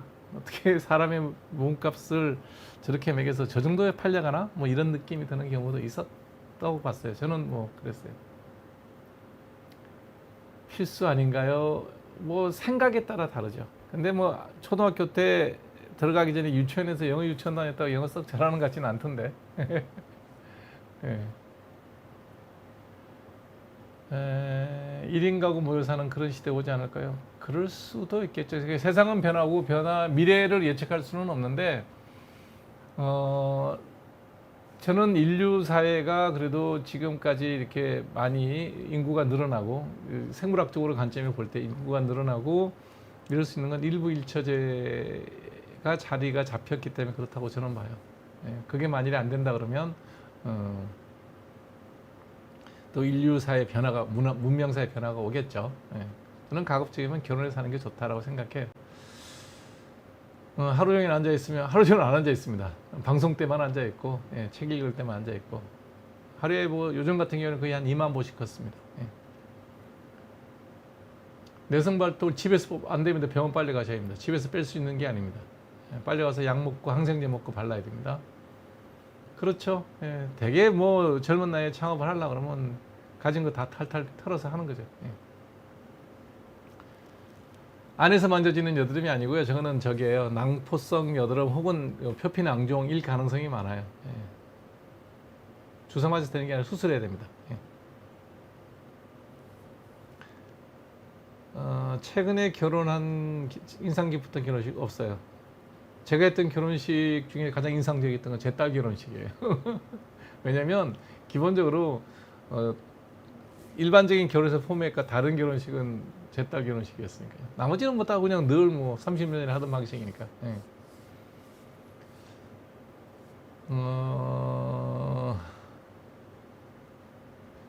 절개로 하는 게 더 효과가 좋습니다. 왜냐하면 절개를 해서 이렇게 뒤 모발을 잘 띄어서 잘 정돈해야지 생존율이 높아요. 비절개를 하나씩 빼는 데는 그것도 뭐 목은 손상시키지 않는다고 얘기하지만 그것보다는 절개식이 나아요.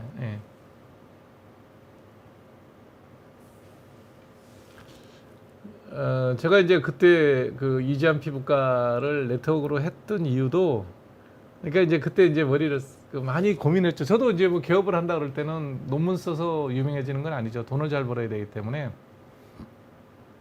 뭐 의료의 상업화에 일정 부분 공헌한 것도 있죠. 이재한 피부과가. 근데 왜 그랬냐?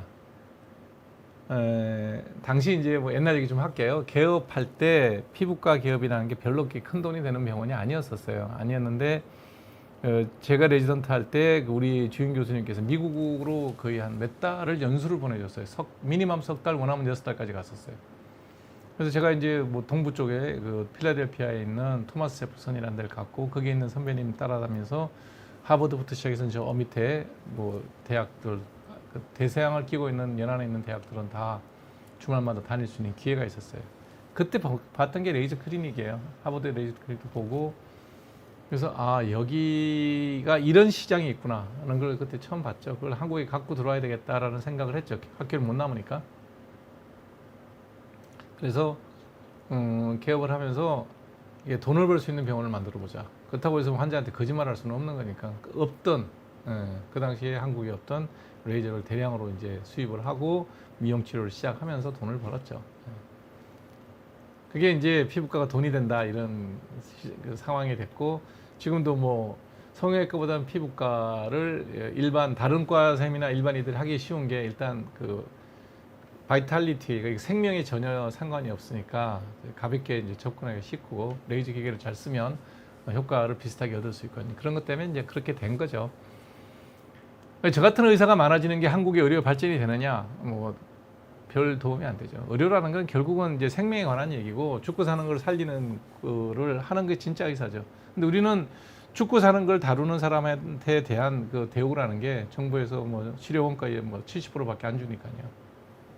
그런 환자를 많이 보면 볼수록 적자가 나게 만들어져 있죠. 구조적으로. 근데 국민들은 그게 다 당연하게 생각해요. 당연치 않죠. 내가 치료받은 게 100원인데 70원만 내고 가면 미안해야죠. 그러니까 그 70만 의사가 받냐? 그렇지 않죠. 그러니까 이제 비급여 진료를 자꾸 늘리는 거예요. 뭐 대학병원이 돈을 버는 건 검사, MRI, CT, 뭐 찍지 않아도 될 거 찍어요. 예. 다 보험해 주니까. 예. 그 다음에 로보트 수술. 뭐 기본적으로 1,000원에서 1,500만 원을 더 받을 수 있으니까. 이제 이런 식의 비급여 항목들이 계속 늘어나는 거죠. 의사가 늘어나면 그게 줄까요? 더 늘어나죠. 여러분들이 내야 될 돈은 점점 늘어날 겁니다. 예. 그래서 이런 식으로 가는 건 잘못됐다. 2,000명을 정원하는 건 무리한 짓이다. 예. 거의 행패죠. 정부의 행패. 예. 저는 그렇게 봐요. 자, 권력을 가진 사람이 지 뜻대로 그걸 할지는 모르겠는데 하고 난 다음에 그 피해는 향후 10년 동안 여러분들이 겪게 될 겁니다. 어떤 형태로든지 우리가 어리석은 지도를 뽑아서 어리석은 시스템을 만들어서 그나마 그래도 싸게 잘 돌아가던 시스템을 망가뜨렸구나라는 걸 인식하는데 한 1, 2년 지나면 표면화될 거고요. 예. 지금 응급실은 그런 상황이 됐죠. 그 다음에 암 수술 받는 분들이 벌써 이제 밀리기 시작했어요. 응급실 이용하기 힘들어질 거고요. 그게 이제 누적적으로 나타나는 게 내년 3월 이후로는 아주 폭발적으로 이제 그게 눈에 드러날 겁니다.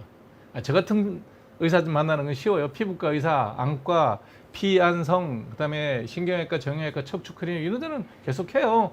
돈도 잘 벌리는데 그 사람들이 파업하겠습니까? 안 하죠. 예.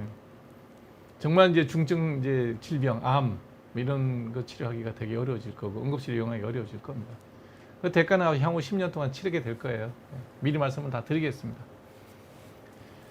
의사들이 경제적인 풍요를 노리는 그 꼴이 보기 싫어서 의사 늘리겠다는 그런 옹졸한 생각이라는 건 그건 뭐 말릴 방법이 없어요. 그건 뭐 모질이들이 하는 짓이니까 그건 냅두고요. 그냥 일반적으로 정상적으로 하는 얘기입니다. 결혼식 할 때 축가는 직접 제가 노래를 잘 못해서 노래를 잘 부르는 사람은 좋죠. 스윗하고 낭만적인 거하고 사는 거하고 좀 다릅니다.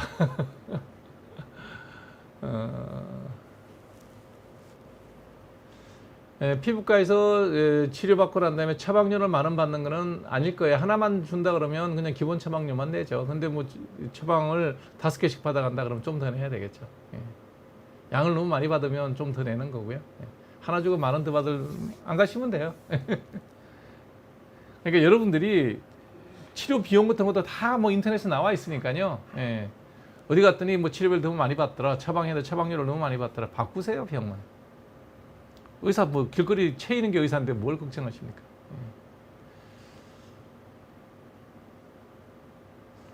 먹는 약이 필요하면 먹는 거예요. 그러니까 모든 치료에서 최소의 치료로 효과를 얻을 수 있으면 최소로 하는 게 낫습니다. 약 먹고 약 바르고 주사가 있는데 한 가지만 해도 낫는다 하면 바르기만 하면 되죠. 뭘 많이 한다고 좋은 게 아니에요. 예. 필요한 거에 최소한. 밥도 많이 먹으면 돼지 되잖아요. 비만 오잖아. 고혈압 생기고 당뇨 생기고 뭐 고지혈증 생기고 병 생기잖아요. 그러면 안 먹으면 굶잖아요. 굶어 죽잖아. 얼마나 먹어야 돼? 알맞게. 약도 마찬가지예요. 최소한으로 쓰는 게 제일 좋은 방법이에요. 약을 뭐 이렇게 감기 걸렸는데 한 주먹씩 주는 병원 있잖아요. 가지 마세요. 좋은 병원 아니에요. 꼭 필요한 약 한 가지 내지 두 가지면 돼요. 나머지는 자기 몸이 다 회복하는 겁니다. 그걸 기다릴 줄 모르고 저 병원 갔더니 주사도 놔주고 약도 많이 주더라. 이제 그게 파퓰리즘적인 의사입니다. 네. 피지낭정 수술하면 칼자국은 남아요. 사이즈가 얼마인지 모르겠는데 0.5에서 1cm 정도 남는다 생각하면 되고요. 그래도 뭐 칼자국 이렇게 남는 거니까 괜찮아요. 군락제이님 너무 걱정이 많으십니다. 테이프링 바르는 약은 테이프링 없어요. 바르다가 좋아지면 끊어내면 됩니다. 여러분들이 병에 대해서 너무 이렇게 강박적으로 생각하지 마세요. 큰 병이고 목숨이 위태로운 병 아니면요 대부분 피부병은 저절로도 회복되는 경우가 되게 많아요. 그래서 오늘 강의할 게 지루성 피부염인데 이 강의를 들으시고 또 여러분들하고 얘기를 하죠. 오늘 강의 좀 올려볼까요? 네.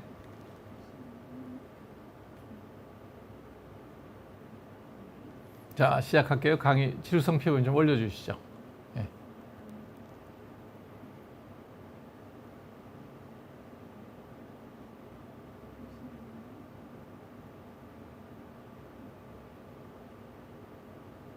왜, 뭐, 안 되나?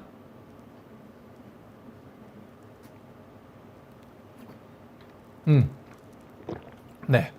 오늘 여러분들 강의된 건 맨날 여러분들 제가 얘기했던 지루성 피부염. 이게 다 이제 일본에서 넘어 들어온 그 일본식 한문이에요. 일본식 한문이라 그러면 사람들이 되게 이제 회피를 하죠. 저는 일본에서 넘어온 한문들은 굉장히 번역이 잘 된 거니까 한문으로 직접 쓰고 배우는 게 좋다고 생각해요. 영어로는 세보렉트마타이티스고요. 이제 일본식 한문으로 번역한 건 지루성 피부염이에요. 피부염은 더마타이티스를 피부염으로 번역했고요. 세보리아가 이제 라틴어인데 기름이 많다는 뜻이에요. 그래서 이거를 번역을 어떻게 했냐면 기름지자에 눈물루자예요. 기름이 눈물처럼 줄줄 흘러서 생기는 피부염이다라고 이제 번역을 한 거죠. 네. 저는 이 번역을 보면 참 공부를 많이 하신 분이 피부과에 대해서 충분히 이해하신 분이 한 멋진 번역이다라고 생각해요. 그래서 여러분들 일본어식 뭐 한문이라고 이렇게 회피하고 그러는데 뭐 굳이 생선 어묵 이렇게 쓸 수 있는 거를 뭐 오뎅이라고 얘기하는 것에 대해서 바꾸는 사람들이 많은데 저는 오뎅은 오뎅이라 그럽니다. 예. 어묵이라는 것보다 오뎅이 훨씬 더 이렇게 제 입에 맞아요. 그러니까 일본어 쓰는 거에 대해서 지나치게 우리가 이게 뭐라 그럴까 컴플렉스가 있나 뭐 이런 생각도 좀 들어요. 자, 지루성 피부염이란 피지가 많은데 생기겠죠. 당연히. 그래서 피지 제일 많이 나온 데가 어디예요? 머리카락, 두피, 그 다음에 이마, T존 부위, 그 다음에 가슴, 그 다음에 등 윗부분. 보통 피지선이 나오는 분포하는 데가 이렇게 여성들의 기준으로 남자도 똑같죠. 브레이지어 라인 위에만 생깁니다. Y자로 이렇게 생기죠. 그래서 피지가 많은 부위에서 생기는 만성 재발성 염증성 피부 질환이다라고 얘기하면 돼요. 겨드랑이에 생기는 경우는 좀 드물고요. 특징은 가렵다, 빨개진다, 당긴다 뭐 이런 거죠. 여러분들이 느끼는 거예요. 얼굴이 빨개지면서 당기고 각질만 일어나면 지루성 피부염. 각질과 당기는 건 지루성 피부염에 나타난 대표적인 특징이에요. 근데 원인이 뭐라 그랬죠? 피지가 많아서 생기는 거예요. 그 사람들이 얼굴에 각질 생기면 내 피부는 건성이라고 얘기하는데 틀린 얘기입니다. 지루성이라서 그런 일이 생기는 거예요. 그래서 이제 생기는 자리가 코 주위, T존 부위, 턱 주위, 그 다음에 이렇게 입 주변 다 T존 부위예요. 이렇게 T존 부위에 피지가 많이 나온 부위에서 생깁니다. 두피에 생기면 비듬의 형태로 나타나죠. 각질이 두텁게 생기면 이걸 우리가 비듬이라 그래요. 이렇게 어렵게 비듬이 생기죠. 그 다음에 세보리아가 심한 데가 귀 뒤입니다. 귀 뒤. 그래서 안경 끼는 자리에 보면 이렇게 기름이 많이 끼면서 습진이 심하게 생깁니다. 다 지루성 피부염이에요. 그래서 치료는 굉장히 간단합니다. 깨끗하게 씻고 스테로이드 바르면 됩니다. 샴푸 쓰시면 돼요. 근데 이 지루성 피부염을 악화시키는 요인 중에 1번이 뭐냐면 면역이 떨어지는 거예요. 면역이 떨어지면 이런 지루성 피부염이 이런 것들이 굉장히 잘 생깁니다. 그래서 우리가 에이즈 환자들을 이제 에이즈 미국에 많죠. 우리는 뭐 거의 없지만 후천성 면역 결핍증이 생기는 경우가 있는데 그 에이즈 환자들의 그 첫 번째 나타난 증상이 반복되는 지루성 피부염이에요. 전체 에이즈 환자의 90에서 95%가 지루성 피부염으로 나타납니다. 초기 1번 증상, 가장 흔하고 가장 많이 나타나고 가장 일찍 나타나는 증상이에요. 그래서 지루성 피부염이 피지가 많은 부위에 생기는데 악화시키고 이걸 재발 자꾸 하게 하는 요인은 면역이 떨어지는 거예요. 그러면 내가 예를 들어서 지루성 피부염이 반복된다. 그러면 내가 에이즈 환자냐? 그게 아니라 내 몸의 면역 상태가 에이즈 환자만큼 떨어졌다는 거예요. 우리나라 사람들이 제일 많은 이유는 뭘까요? 네, 늦게 자고 잠 못 자고 스트레스 받아서 그래요.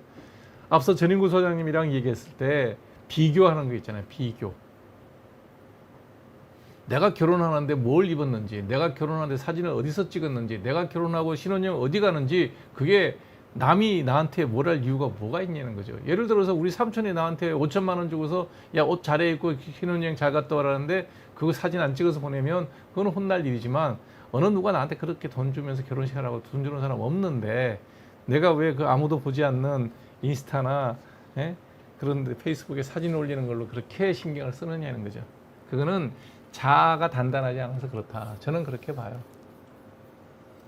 저도 뭐 유튜브도 하고 방송도 하고 그러지만 제가 안 하는 게 뭐냐면 인스타도 안 하고 페이스북도 안 하고 트위터도 안 해요. 그거는 내 삶을 왜 거기다 노출시킬 이유가 뭐가 있어요? 이상한 사람들이죠. 저는 그렇게까지 얘기를 해요. 인스타를 이용해서 사업하는 사람들은 있더라고요. 보니까 거기서 인플루언서가 돼서 돈을 버는 사람인데 그 사람들이 아마 비즈니스를 하는 거죠. 그게 내 사생활을 공개해서 뭐가 생긴다고 그걸 하고 있는지 모르겠다는 거죠. 그러지 않았으면 좋겠다. 그런 비교 문화 때문에 이제 우리가 빨리 성장도 하고 뭐 남들보다 잘 되게 노력도 하고 그렇긴 하지만 지나치면 이렇게 지루성 피부염 생겨요. 타인을 모욕하고 타인을 때리고 뭐 타인의 돈을 뺏고 하는 그런 일은 하지 말아야 되겠지만 타인이 나한테 주는 게 없는데 거기에 시선을 왜 이렇게 배려를 하고 신경을 쓰느냐. 어리석은 사람들이죠. 그래서 이런 지루성 피부염이 자주 같은 부위에서 반복된다. 그러면 내 몸의 면역 상태가 참 안 좋구나라고 반성을 하셔야 됩니다. 그래서 치료는 쉬워요. 항생제는 뭐 2차적으로 이제 그 감염이 심할 때 일부 쓰는 거고요. 샴푸 쓰고 약 바르면 돼요. 비누 세안 열심히 하고 약 바르고 머리는 약용 샴푸 쓰시면 돼요. 금방 좋아집니다. 약 바르면 다 나아요. 병을 고치는 게 아니라 고치는 게 어려운 게 아니라 이걸 예방을 하기 위해서 자기의 생활 리듬을 정상으로 바꾸는 게 어렵죠. 그래서 지루성 피부염이 있을 때 제일 중요한 거는 스트레스를 없애야 됩니다. 그래서 지나치게 비교하는 삶, 너무 무리하게 뭐 일을 많이 한다든지 스트레스를 많이 받으면 안 되고요. 그 다음에 자는 시간이에요. 10시간, 11시간 자야 되고 7시간, 8시간 푹 자야 됩니다. 잠 못 자서 생기는 경우가 제일 흔한 게 지루성 피부염이에요. 그 다음에 새끼 식사 잘하고 하루에 1시간 정도는 가볍게 운동하고 늘 하는 거예요. 저 사람은 피부과 의사가 맨날 하는 게 밥 잘 먹고 잠 잘 자는 얘기 하는데 그게 만병을 예방하는 가장 중요한 겁니다. 당뇨 환자들이 늦게 자잖아요. 혈당 올라가요. 고혈압 환자들이 늦게 자잖아요. 혈압 올라가요. 여드름 환자들이 늦게 자면 여드름 심해지고요. 지루성 피부염 늦게 자고 잠 못 자면 더 심해집니다. 모든 병은 다 생활이 반듯하지 않으면 다 심해집니다. 여러분들 뭐 병원에 입원해 보신 분들 아시겠지만 가자마자 제일 먼저 하는 게 뭐예요? 닌게를 2개 자고 침대에 눕히는 겁니다. 뭐예요? 베드레스트예요. 쉬면 좋아지거든요. 왜? 우리 몸은 살아있으니까 자연 회복력이 다 있어요. 자연 회복을 병을 고치는데 자연 회복력을 쓰려고 그러면 눕혀놓고 가만히 있어야죠.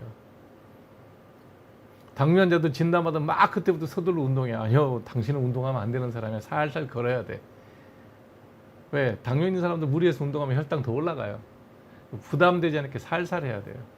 그래서 어느 정도 혈당이 조절되고 좀 건강이 돌아오면 운동을 해야죠.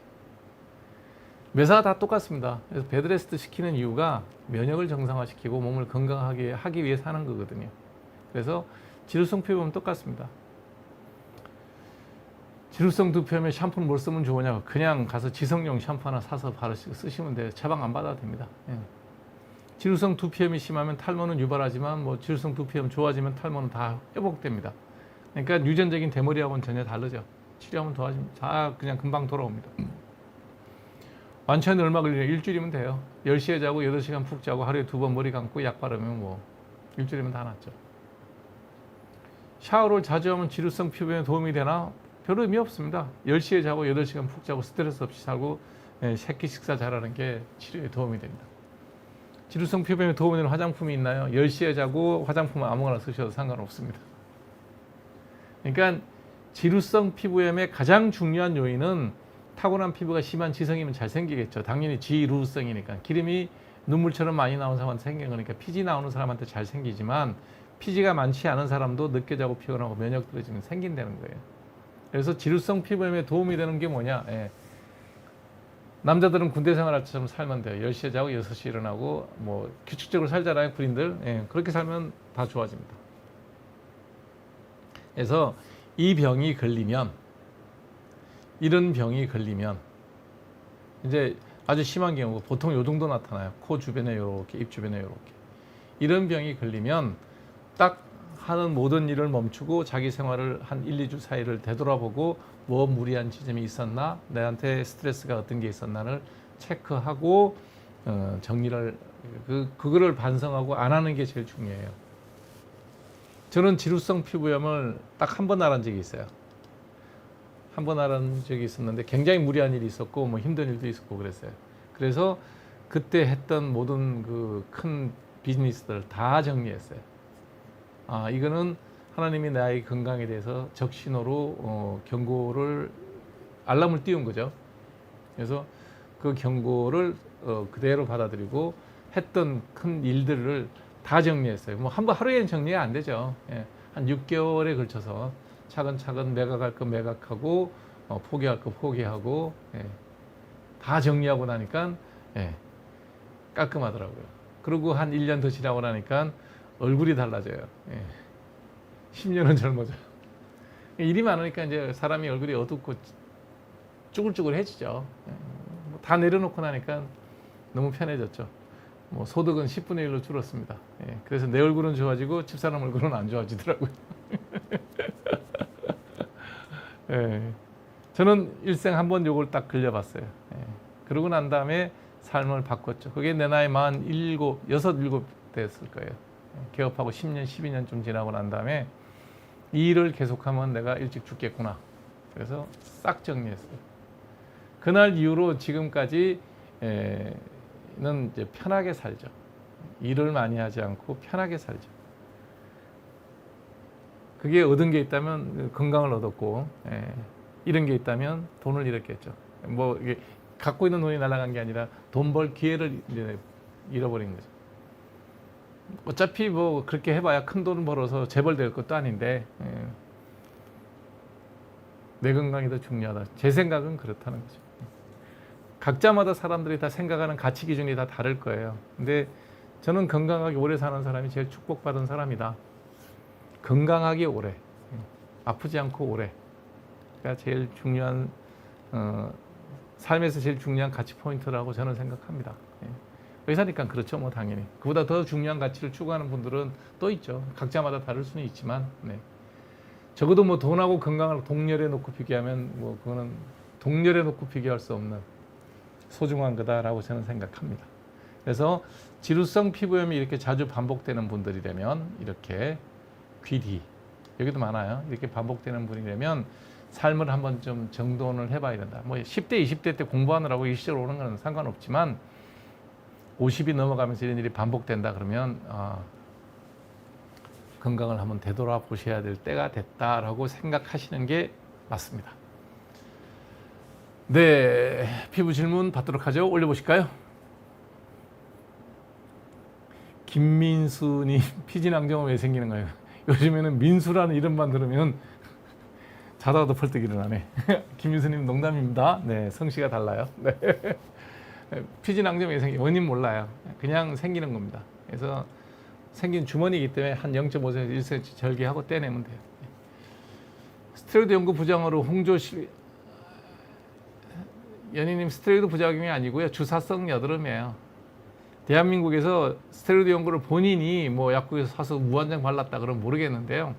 피부과 의사한테 처방받아갖고 스테로이드 부작용으로 홍조 생기고 핏줄 늘어나는 경우는 없습니다. 그리고 홍조는 스테로이드 부작용이 아니에요. 예. 홍조는 스테로이드 발랐다고 홍조 생기지는 않아요.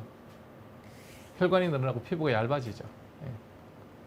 그래서 저분은 아마 주사성 여드름일 거예요. 피지가 많이 나오는 걸 방치하면 생기는 질환이에요. 약 먹고 약 바르시면 좋아집니다. 30대 남자 김이요. 진단 틀렸을 거예요. 이분이 뭐 서핑을 계속했다든지 뭐 한 5월부터 10월까지 서핑을 계속했다든지 아니면 뭐 사막에 뭐 저기 사막 종주를 하는 그런 마라톤을 했다든지 그런 일이 아니면 대한민국 땅에서 일상적으로 살아가는 남자 얼굴에 30살에 김이 생기는 경우 없다고 보시면 됩니다. 매번은 아니지만 거의 없습니다. 그러니까 진단이 틀렸을 거예요. 피부과 전문의사님 직접 한번 만나보시기 바랍니다.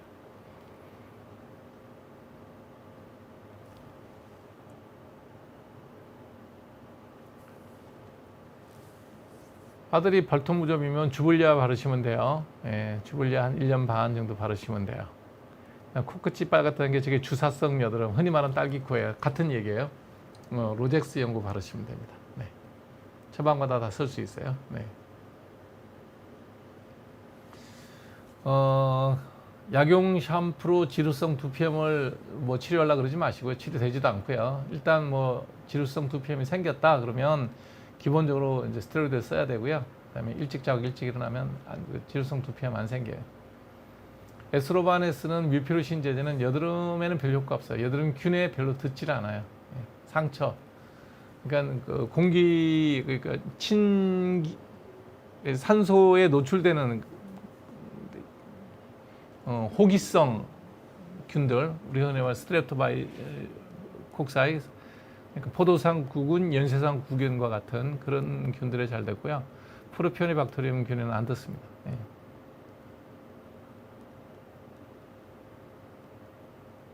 크리오신 바른다고 예, 낭종은 안 없어집니다. 예, 낭종은 수술해야 됩니다. 그러니까 그게 낭종성 여드름이면 발라서 안 될 거예요. 수술해야 될 거예요. 예.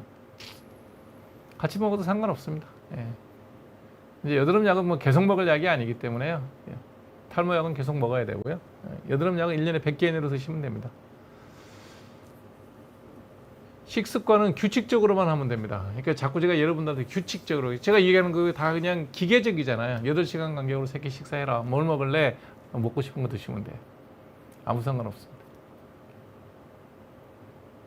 아토피 피부염과 지루스 피부 생기는 발진 모양은 똑같죠. 부위가 다르죠. 아토피는 눈가, 입가, 귀 뒤 뭐 이렇게 접히는 데 잘 생기고요. 지루성 피부염은 반대로 T존 부위에 잘 생깁니다. 부위가 완전히 다르잖아요. 지루성 피부염, 아토피 피부염. 예, 식습관은 규칙적이면 됩니다. 정시에 정량을 먹으면 됩니다. 두피에 흰 딱지에 지루성 두피염이에요. 아까 사진 봤잖아요. 이거요. 이거 맞죠? 이 사진 좀 올려주실래요? 예. 지루성 두피염.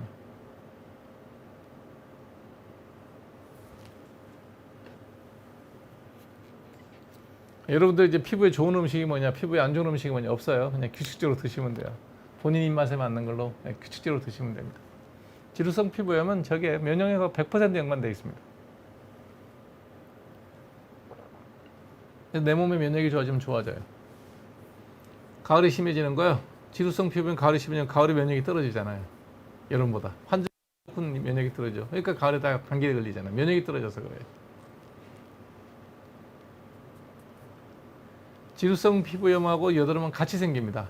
생기는 부위도 똑같고 원인도 똑같고 피지가 많아서 그렇죠. 예. 유사한 게 아니라 되게 같이 있어요. 지루성 피부염하고 화장품하고는 연관관계 없습니다. 그러니까 뭘 바르면 돼요. 외부 요인 없어요. 여러분들 제가 자꾸 이런 얘기 하는데 여러분들이 갖고 있는 대부분의 질환들의 8, 90%는 다 그 내부적인 요인이에요. 피부병도 매한가지예요. 무좀도 곰팡이가 감염된 거지만요. 결국은 곰팡이 왜 감염되냐? 내 몸에 면역이 떨어져서. 내 몸에 면역이 있으면 곰팡이 웬만하면 감염 안 돼요. 들어와도 내 몸이 쫓아내죠. 그래서 대부분 내가 잘못으로 병이 만들어지는 거예요. 바깥에서 뭘 잘못해서 생기는 경우는 거의 없습니다. 여드름 자국 곰보 흉터가 생긴 거죠. 레이저하면 얼마나 좋으냐? 모양에 따라 달라요. 이제 여드름 흉터의 모양이 이렇게 박스형으로 생긴 거 있고, 뭐 약간 이렇게 편편하게 생긴 것도 있고, 이 얼음 찍어놓은 것처럼 이렇게 뾰족한 것도 있고 여러 가지 종류가 있는데 좀 얕고 넓은 거는 좋아져요. 근데 이렇게 깊고 좁은 거는 잘 안 좋아져요. 그래서 그냥 평균 잡아서 한 달에 한 번씩 레이저 치료 10번 정도 하면 30-40% 좋아진다 이렇게 보시면 돼요. 원상 회복은 불가능합니다.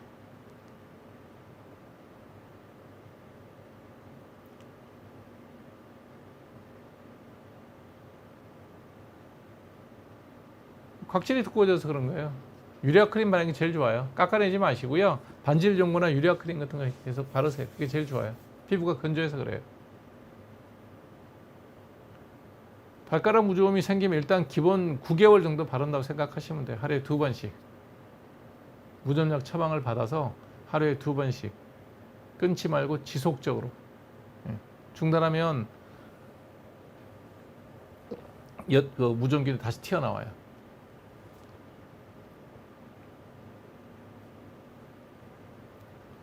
얼굴에 그 멜라론 크림, 그 김이나 검버섯 초기 단계 약을 쓰는 거는요, 몸에 겨드랑이 발라서 아무 소용 없어요. 돈 낭비고 효과 없고 따갑기만 해요. 네.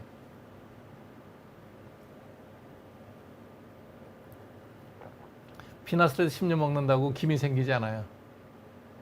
네. 병원 한번 바꿔보시기 바랍니다. 먹는 약하고도 상관없어요. 30대 남자 한국에만 산 사람이 되면 일상적인 한국의 삶, 그래서 김이 생기는 경우는 거의 없어요. 드물게 있기는 해요. 근데 그것도 대부분 햇볕에 아주 노출돼야 생기는 거지 거의 없어요. 한번 전문의사를 바꿔보시기 바랍니다. 안 없어집니다. 멜라논 크림 얼굴에만 써야 돼요. 저요? 여드름 뭐 거의 난 적 없죠. 예. 그건 뭐 부모님한테 감사할 일이죠. 저는 여드름 피부가 아니에요. 몇 개 났겠죠. 기억도 안 나죠. 그러니까 여드름 때문에 고민해 본 적도 없고 생각해 본 적도 없으니까, 손으로 짜본 적도 없으니까 났는지 안 났는지 모르죠. 좀 둔해서 지나갔을 수도 있고. 예.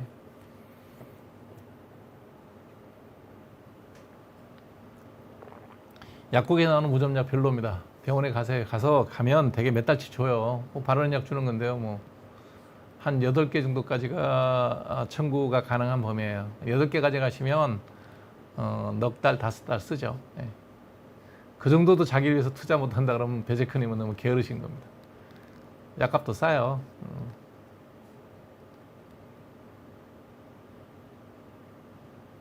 매일 와인 한 병, 맥주 서너 개, 뭐 견딜 수 있는 사람들은 그렇게 드셔도 상관없어요. 예. 근데 그렇게 되면 간이 언젠간 다칠 거예요. 술 끊어야죠. 이 정도를 매일 먹는다는 알코올 중독입니다. 알코올 중독이라고 보셔야 돼요. 와인 한 병에 맥주 서너 개면 양도 적지 않아요. 무조건 끊으세요. 줄일 수는 없습니다. 이걸 매일 그렇게 오래 했다 그러면 알코올리즘의 진단 기준에 들어간다는 거예요. 알코올 중독에. 그렇기 때문에 혼자는 안 되기 때문에 내과 선생님 알코올 그 중독 클리닉이 있어요. 가셔서 도움받아서 끊어야 됩니다. 비듬 약 바르면 돼요. 지금 사진에 나와 있는 비듬 약 바르면 다 좋아져요. 그 다음에 생활을 잘 바꿔야죠. 제가 늘 얘기했죠. 10시에 주무시고 8시간 자야 됩니다. 그러니까 이게 지금 알코올 계속 올려놓고 있는데 이렇게 술을 먹어서 이상이 없다라고 해서 또 먹어도 된다는 얘기가 아니라는 거예요. 그러니까 간에 해로운 일, 몸에 해로운 일, 뇌세포에도 망가지거든요. 알코올 많이 먹으면 뇌세포 망가져요. 그래서 알코올성 치매가 치매의 원인 중에 2번째예요. 우리나라 전체 치매 1위가 뭐냐면 혈관성 치매예요. 고혈압으로 인한 뇌세포 파괴예요. 2번째가 알코올성 치매고 3번째가 알츠하이머예요. 그 순서가 바뀌었나? 하여튼 그 순서에 3대 메이저 치매 원인이에요. 그러니까 이렇게 41살에 술을 그렇게 먹고 있으면 뭐 머리가 망가지든 간이 망가지든 어디가 망가져도 망가집니다. 그러니까 끊으셔야 됩니다. 예, 애들 키 커요. 예, 다 커요. 우리 처가 식구들도 키가 다 커요.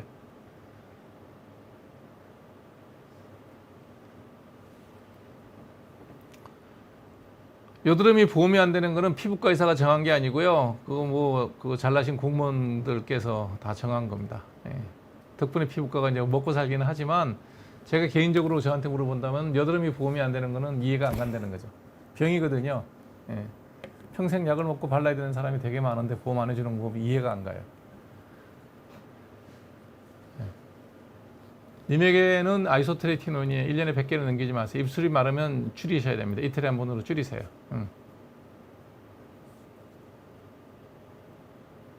여러분들이 보험이 안 되는 것을 보험이 된다 안 된다를 의사가 정한 게 아니라고. 대한민국 의사는 정부에서 시킨 대로 하는 의료 노예입니다. 그러니까 뭘 할 수가 없어요. 이런 게 부당하다고 생각이 드시잖아요. 그죠? 그러면 정부에 따지는 겁니다.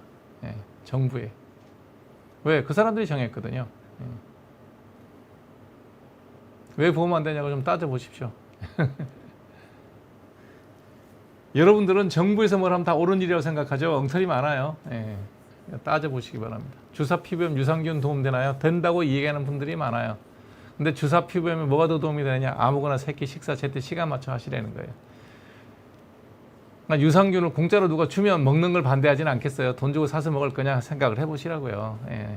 유산균 때문에 여러분들이 지루성 피부염이 생기는 게 아니라는 얘기입니다. 예. 아까 얘기했잖아요. 여드름 보험 안 되는 게 내가 정한 게 아니라니까 정부에서 정했다고요. 나라님께서 정하신 거예요. 예. 왜냐하면 그분들 눈에는 여드름이 병으로 안 보이나 보죠. 예. 병이에요. 예. 모낭염 당연히 보험이 되죠. 예. 배아로만 처방하면 되니까.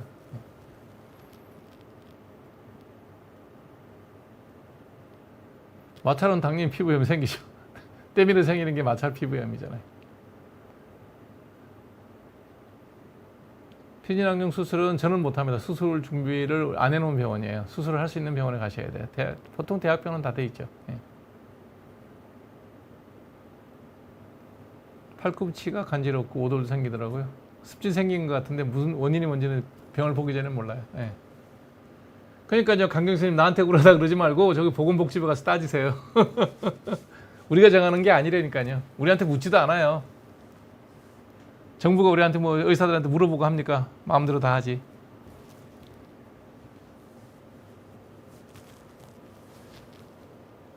아무리 억울하다고 얘기해봐야 뭐 나라님들이 알아서 하시는 건데 우리가 뭐라 그러겠어요. 예.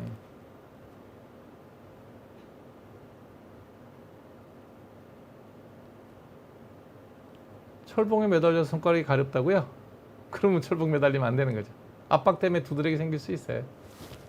그러니까 불편한 일은 안 하시면 돼요. 예. 꼭 철봉에 매달려 운동되는 거 아니니까. 예. 다른 방법으로 운동하세요.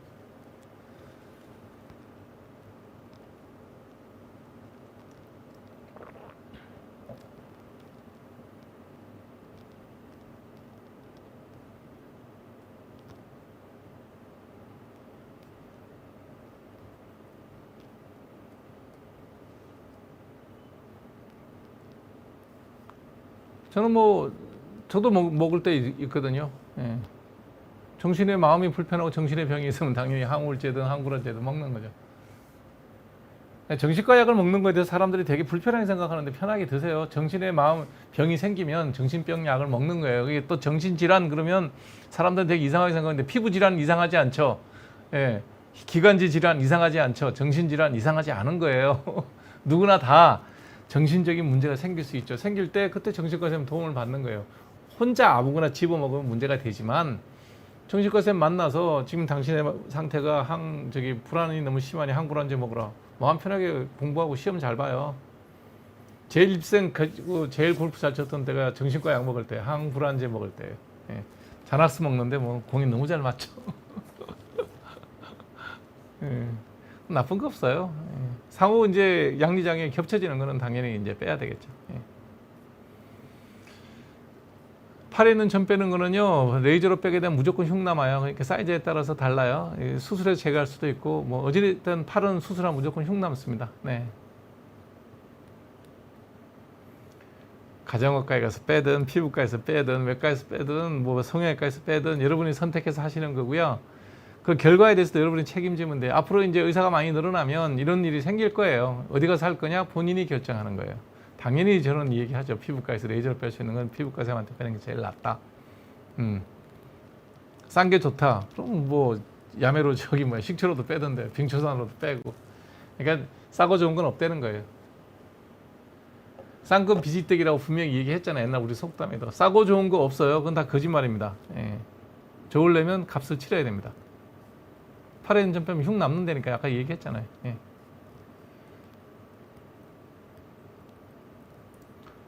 염색으로 의한 접촉성 피부염은 두피에만 생깁니다. 얼굴에 안 생깁니다. 그러니까 얼굴에 생겼다 그러면 다른 병일 거예요. 예. 두피에 생겼다 그러면 이제 염색약으로 인한 가능성이 있죠. 예. 뭘 3주씩이나 발라 일주일이면 끝나요. 계속되고 있다는 얘기는 진단이 틀렸다는 얘기겠죠. 네. 염색약 부작용으로 그러면 일주일이면 끝나요. 염색 안 하니까. 예. 염색을 계속하는 건 아니잖아요. 3주씩이나 갈 이유가 없다는 거예요. 그 다음에 염색약의 부작용은 두피가 제일 심하게 생겨요. 예. 두피가 아닐 거예요. 그러면 아니라는 거죠. 예. 팔 전체에 주근깨처럼 생겼다. 검버섯입니다. 팔에 주근깨 안 생기니까. 예. 검버섯인데 팔은 제가 무조건 흉진다고요. 비용의 문제가 아니라 흉이 진다고요. 그래서 별로 권하지 않아요. 그냥 갖고 사는 게 더 나을 수도 있습니다. 비용이나 통증의 문제가 아니라 흉진다고요. 예. 제가 분명히 설명드렸어요. 흉집니다. 예. 신중하게 결정하세요. 저는 환점 하지 말라 그래요. 탈모약을 우리나라가 비싸다고요. 전 세계에서 한국이 제일 쌉니다. OECD 국가 중에서. 여러분들이 그건 또 정보덕을 보는 거예요. 우리나라는 의료보험관리공단에서 약값을 결정하는데요. 되게 싸게 해요.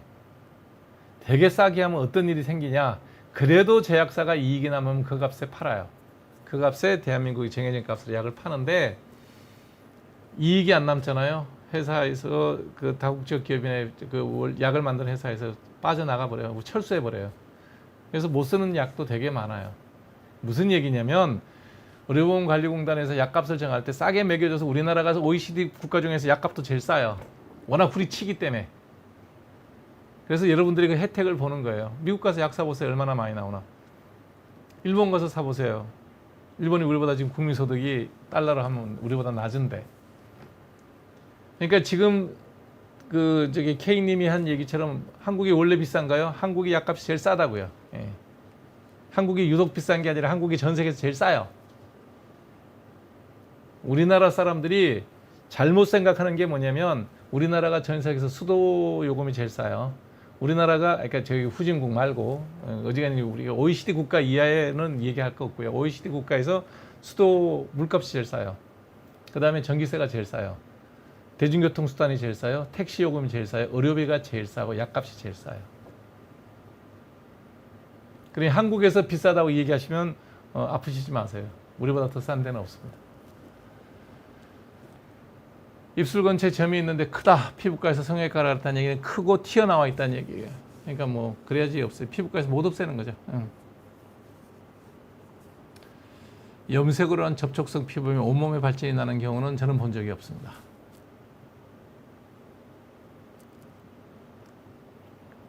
접촉성 피부염은 접촉한 자리에서 생기는 게 접촉성 피부염이에요. 염색약이 온몸에 접촉될 리는 없지 않나요? 네. 5개월 동안 약을 안 먹고 안 발라서 치료 안 해서 생기는 것도 있죠. 치료 안 하면 안 사라집니다. 사이즈가 크고 둥그렇게 생긴 게 피지낭종이라는 거예요. 진찰을 제대로 받아보면 알아요. 피부과 전문의님한테 만나보시기 바랍니다. 약만 발라서는 안 사라집니다. 약 먹어야 됩니다. 8달 정도 피부암이요. 피부암이 걱정이 되면 피부과 가야 돼요. 점인지 아닌지, 점인지 암인지는 봐야 알죠. 예. 알 수가 없죠. 이글만 갖고는 알 수가 없어요.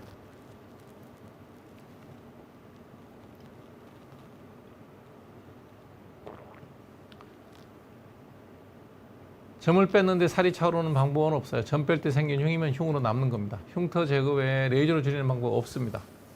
점을 뺐는데 패였다. 흉이 진 거거든요. 그거는 성형외과에 가서 흉터 제거 수술로 수술하는 거를 상담해 보셔야 돼요. 레이저로는 코에 있는 그 패인 점은 흉터는 못 없습니다. 예. 성형외과에서 수술하셔야 됩니다.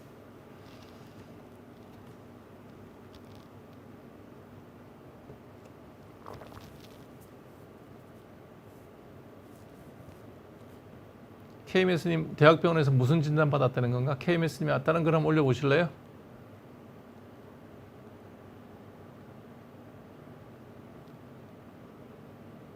대학병원 피부과에서 KMS님 아까 저기 그거라는 거예요? 뭐예요? 염색약 접촉성 피부염이라는 거래요. 그러니까 KMS 앞에 걸 좀 볼까요?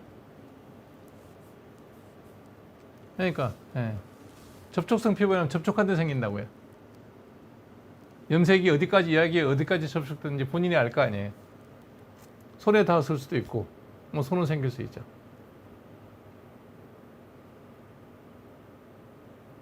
대학병원 진단에도 틀린 건 틀린 거예요. 접촉하지 않아도 접촉성 피부염이 생기는 경우는 없어요.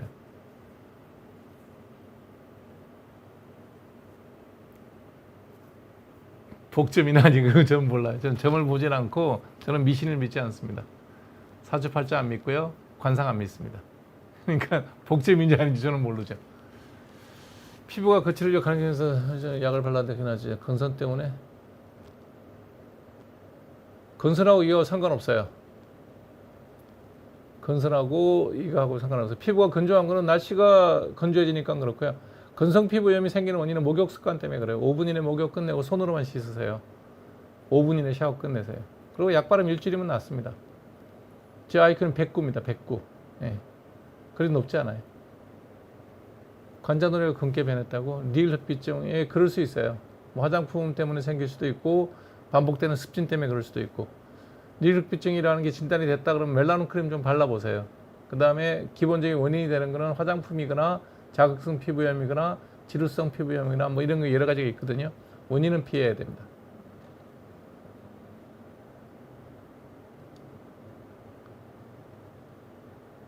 조금 피곤하다 싶다 입술이 헌다고요. 조금 피곤하다 싶은데 입술이 헌다. 이게 몇 번이 생기는지 모르겠는데 1년에 2번 이상이면 면역 검사 해보셔야 되고요. 아시크로바 발랐다 그러면 이게 이제 헤르페스 심플렉스, 그러니까 단순 포진인데 단순 포진이 약을 받는데 낫지 않다. 아니요, 단순 포진은 냅둬도 일주일이면 나요. 그러니까 이게 진단이 틀렸을 거예요. 아시크로바를 발랐으면 헤르페스 심플렉스인데 그거는 약 안 발라도 일주일이면 낫거든요. 3번 발라도 낫지 않는다는 건 얘기는 진단이 잘못된 거죠. 예.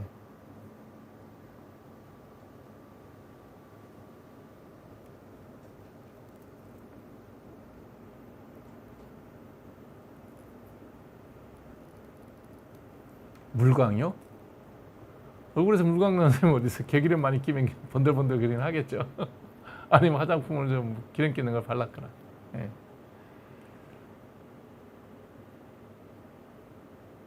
봐야 돼요. 암인지 아닌지는 봐야 되고 뭐 모양을 봐야 됩니다. 네.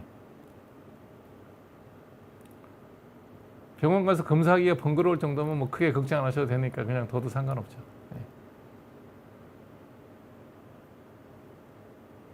남자가 광대 부분에 기미가 잘 생기는 남자는 기미 안 생긴다니까요. 제가 지금까지 환자 30년 이상 봤잖아요. 남자 기미 환자 1명 봤어요. 사우디 파기양 갔다 오신 건설사 현대건설에 일하시는 분 1명 봤어요. 1명.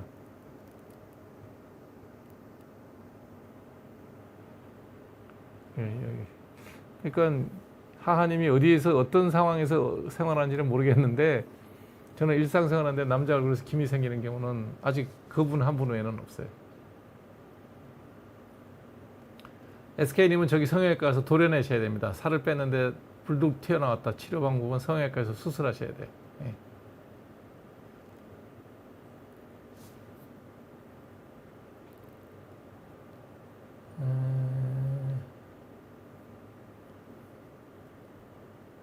DH킴님은 그냥 저기 우울증 진단 받았고 그랬으면 정신과 쌤을 주치의로 주시면 돼요. 예. 그 쌤이 약을 알아서 잘 줘요. 예. 닐 흑비증 레이저 한다고 별로 안 좋아져요. 멜라논 크림 바르는 게 나을 거예요. 여러분들이 정신과 약을 뭐 이렇게 정신과 쌤이 중독될 만큼 주겠어요. 알아서 딱 나을 만큼 주죠. 예. 여러분들이 약 먹는 거에 대해서 되게 두려워하는데 저도 정신과 약을 먹는다고 제가 얘기하잖아요. 필요하면 가면 약 줘요. 약 좀 얼마나 먹어야 되느냐. 뭐 6개월 먹으라면 6개월 먹고 석 달 먹으라면 석 달 먹고 주치의 쌤이 시킨 대로 하는 거죠. 주치의가 뭐 나보다 훨씬 잘할 텐데. 여러분들이 자꾸 이런 데서 묻는 이유는 뭐겠냐면 불안한 거야. 사람을 믿지 않는 거죠. 여러분이 믿지 않는 사람한테는 몸을 맡기지 마세요. 믿을 만한 사람이 생길 때까지 병원을 바꾸세요. 그 방법밖에 없습니다. 근데 하나도 믿을 데가 없다. 그러면 정말 여러분이 심각한 사람이고. 이거는 뭐 저기 재벌회사의 회장님이 한 얘기인지 어떤 권력자가 한 얘기인지 기억은 잘 안 나는데, 사람을 믿지 않으면 쓰지 마라. 쓰면 믿으라 그랬어요. 여러분들이 변호사를 만나거나 의사를 만나거나 전문가 영역에 있는 사람을 만나는 거예요. 월등하게 그 정보력이 떨어지죠. 여러분 변호사보다 여러분이 더 법을 많이 알겠습니까? 아니면 여러분 의사보다 그 해당 영역에 대해서 더 많이 알겠습니까? 가서 얘기를 해보니 믿을 만한 신뢰가 안 생겨. 가지 마세요. 바꾸세요. 대한민국 길바닥에 채이는 게, 발에 채이는 게 변호사고 발에 채이는 게 의사인데 뭐 바꾸시라고요. 그래서 신뢰가 가서 그 병원을 다니기로 했어요. 그러면 시키는 대로 하세요. 믿고 맡기시라는 거예요. 믿지 않으면 쓰지 말고 쓰면 믿으라는 거예요. 저는 단 한 번도 어디 가가지고, 저도 병이 생기니까 가죠, 병원에. 뭐 고지혈증 약이 뭔지 묻지도 않습니다. 고혈압약 주면 묻지도 않아요. 어떻게 먹는지만 물어봐요. 여기 이렇게 먹으라 그러면 그렇게 먹어요. 나중에 또 갔더니 야, 그거 네가 처방해서 그냥 대충 해. 똑같은 약을 하면 돼. 그래서 전 약 이름도 몰라요. 알고 싶지 않아요. 내과 전문의쌤의 처방을 믿습니다. 믿지 않으면 가지 마시라는 거예요. 그러니까 걱정하지 말고 드시면 됩니다. 우리나라는 권력을 많이 가진 사람일수록 믿지를 못하더라고요. 그러니까 가까운 가족만 믿어요. 제일 어리석은 사람입니다. 전문가를 믿는 게 낫습니다. 가족이 뭘 알겠습니까?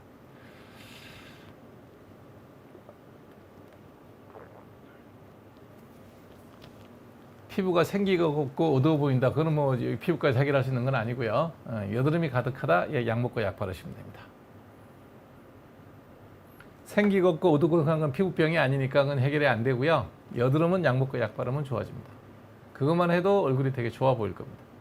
그러니까 여러분들이 병원에 가서 여러분들이 피부를 바꾸려고 하는 건 불가능해요. 피부과 선생님들이 여러분들의 피부에 해줄 수 있는 건 질병을 고쳐주는 거예요. 당연히 질병이 있어서 지저분했으니 질병이 나으면 좋아 보이겠죠. 네.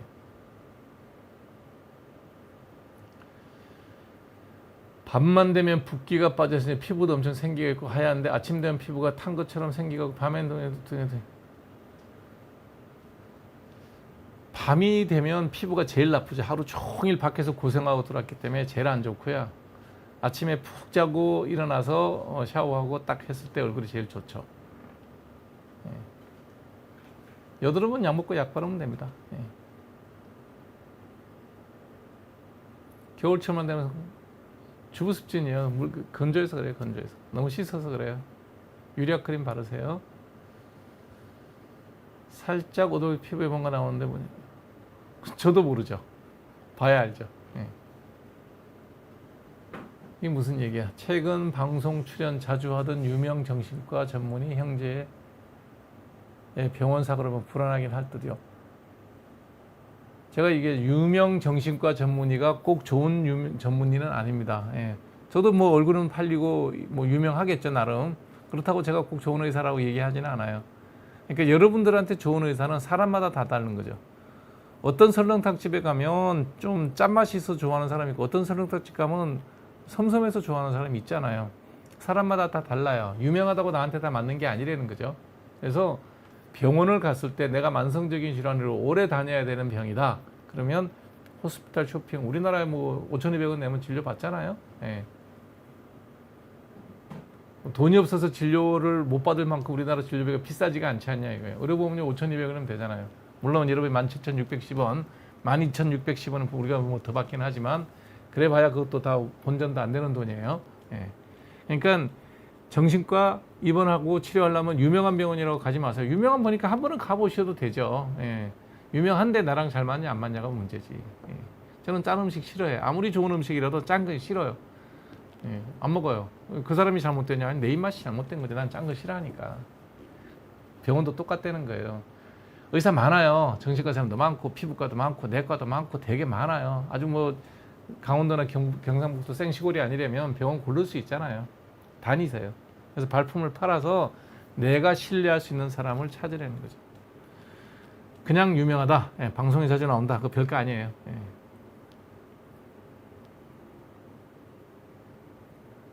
레이저가 흉이 더 많이 남습니다. 피부 성형외과에서 도려내는 게 제일 나아요. 약 먹고 약 바르시면 돼요. 해피라이프님. 생리할 때하고 상관없습니다. 늘 여드름 나는 피부예요. 저기 모공도 넓고 여드름 흉터가 생긴다는 게. 그래서 약 먹고 약 바르면 돼요. 여드름은 약 먹고 약 바르시면 돼요. 예. 레이저로 홍조 치료 불가능해요. 예. 혈관 확장증만 좋아집니다. 머리, 두피, 등, 배, 발진, 지루성 피부염이네요.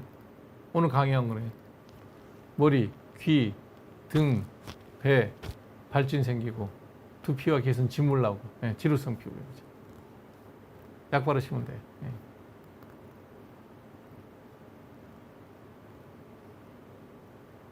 아니요, 유전입니다. 유전이에요.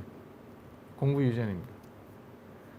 그러니까 제가 이렇게 대중 강의 가서 가끔 물어보거든요.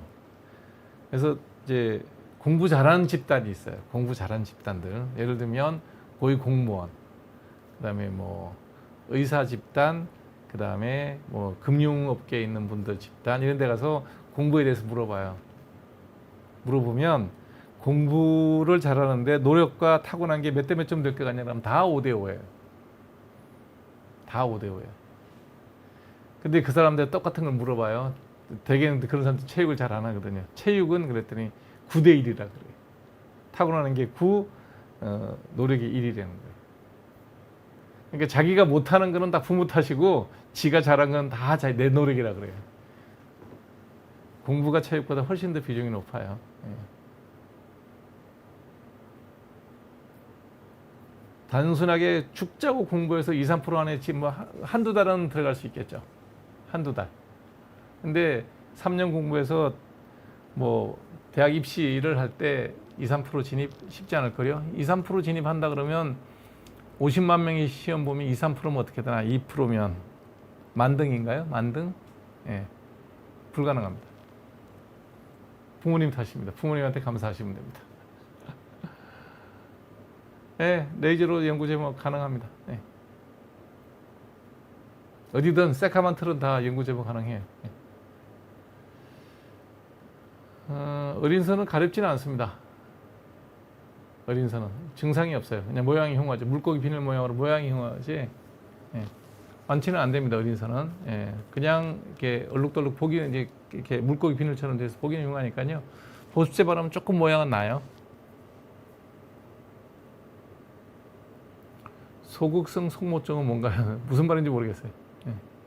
영어로 한번 찾아봐 주세요. 소극성 속모증. 저도 뭐 영어로, 저는 한글로 공부를 안 했기 때문에 요즘엔 한글로 공부한다 그러는데. 예.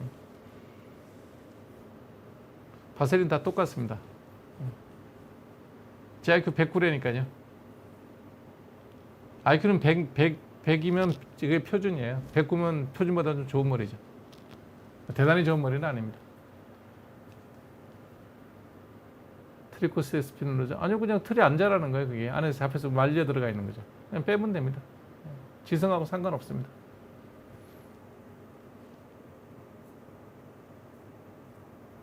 지성 피부가 있는 사람들은 바세린 바르면 안 되죠. 입술에는 다 누구든지 발라도 돼요. 예.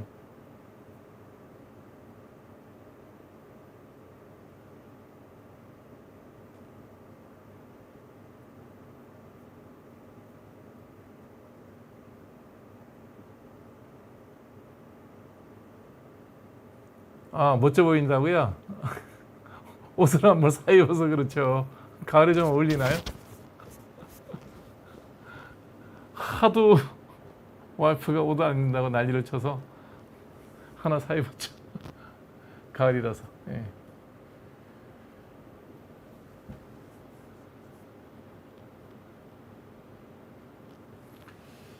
(20대) 강남 피부과가 많더라고요. 유튜브에 자기 얼굴 시술 보면 잘생긴 분들밖에 없습니다. 그 사람들이 잘생긴 거 뭔 상관 있나? 20대 강남 피부과라는 게 뭐예요? 강남에 20대 피부과 전문의는 없죠.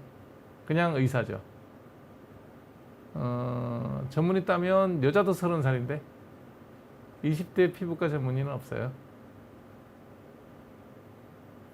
아니, 여러분들 남들하고 비교하지 말라니까 생긴 대로 사는 거예요. 자기 가진 장점을 갖고 살면 되죠. 블랙헤드 약 먹고 약 바르시면 돼요. 뭐 바깥에서 소용없어요. 눈으로 보면 압니다. 사진 찍을 것도 없어요.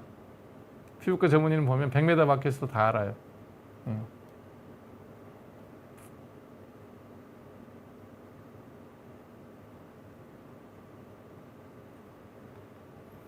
여러분들 CT 사진 왜 찍어요? 눈으로 보는 거 아니에요. CT 사진 찍어봐야 그게 흑백으로 나와요. 피부과는 얼굴만 들이밀면 칼라로 다 보는데요. 뭐 진단이 얼마나 쉬워요. 피부과는 진단하는데 10초예요. 10초. 10초가 넘어가고 이제 점점 뭐 자꾸 들여다보고 있으면 뭐냐, 잘 모른다는 얘기예요. 그래서 피부과 진단이 제일 쉬워요. 피부과에서는 눈만 밝으면 항상 진단이 쉽다는 거예요. 자기 아는 거에서는. 모르면 그때부터 이제 복잡해지죠. 면도하는 거 한다고 더 까매진다고요? 강경숙님, 따님한테 얘기하세요. 그렇게 만일에 면도할 때마다 털이 굵어지면 아빠 털은 지금 좀 동아줄처럼 나와 있어야 될 거예요. 아무 상관없습니다. 연구 제모 가능해요. 시간이 많이 걸리죠. 면도해도 되고 연구 제모해도 되고. 안면 거상하면 20년 젊어지는데 사실인가요? 뭘로 거상하는지 따라 다르긴 하겠지만 뭐 요즘 텔레비 많이 나오잖아요. 젊어 보이죠? 이상하죠?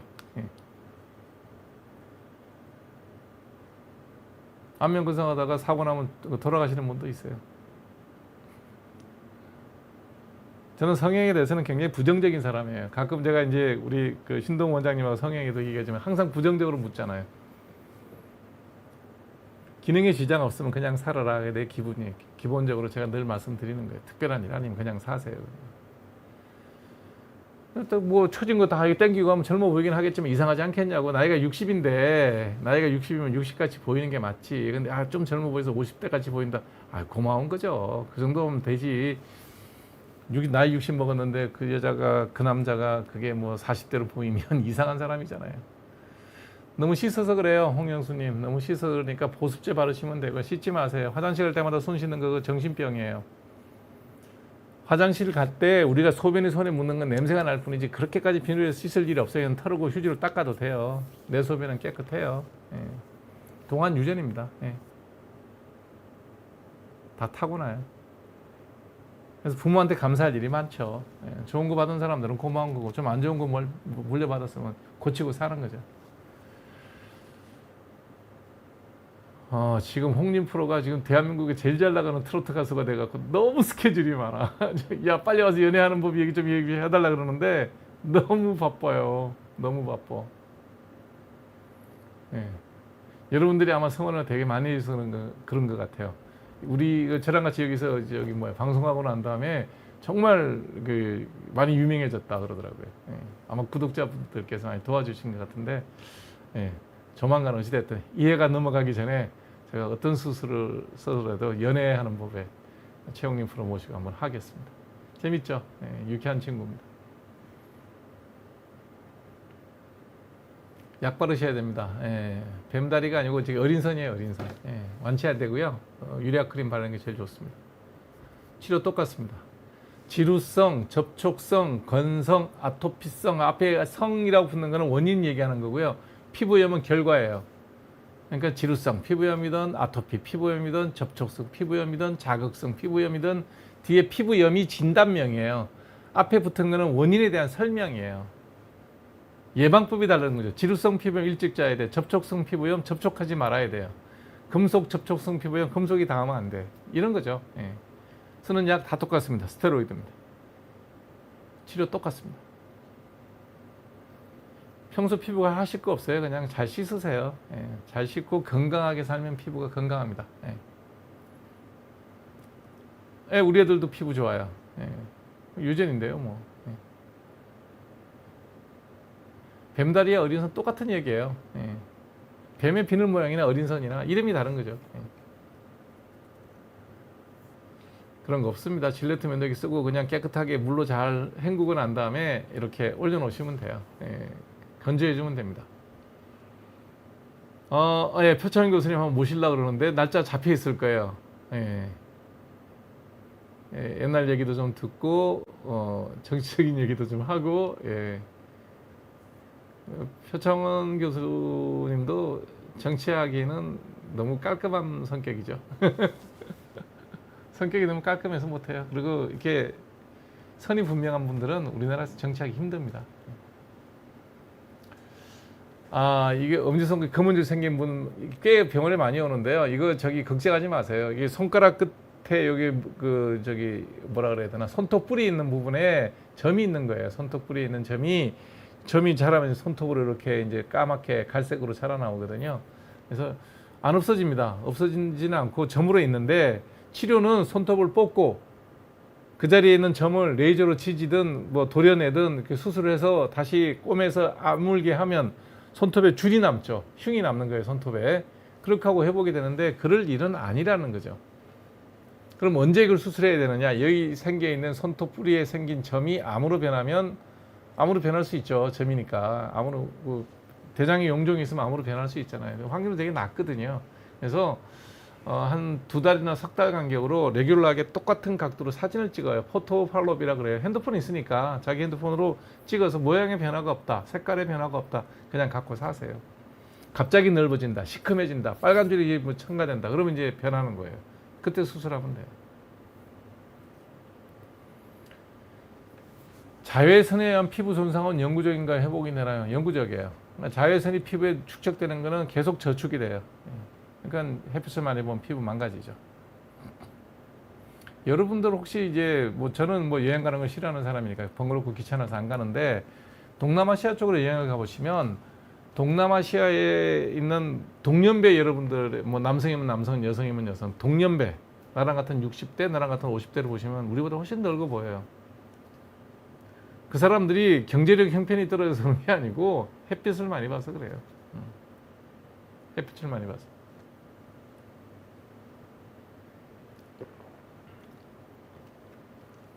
여름만 되면 팔에 좁쌀만한 물집이 나는 것처럼 상처가 난다고요? 벌레 물렸겠죠? 벌레 물렸겠어. 여름에만 생겼다. 물집 같은 게 생겼다. 상처가 생겼다. 벌레나 물려서 긁은 거죠. 네, 위치도 그렇고요.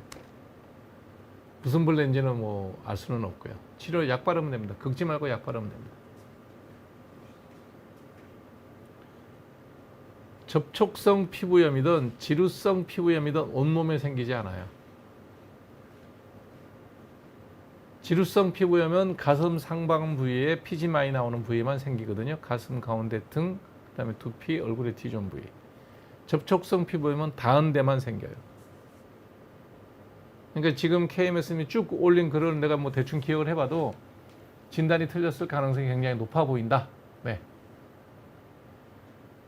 다시 한번 진단을 받아볼 필요가 있다.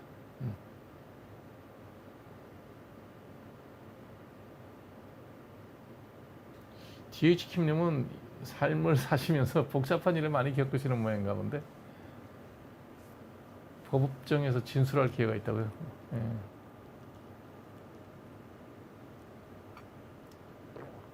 네, 표창원 교수님 모시고 얘기할 때 같이 한번 얘기해 보시죠. 어떤 얘기인지 저도 궁금하네요. 네. 지루성 피부염으로 모공이 넓어지잖아요. 모공이 넓어지는 이유는 유전적으로 피지가 많아서 그래요.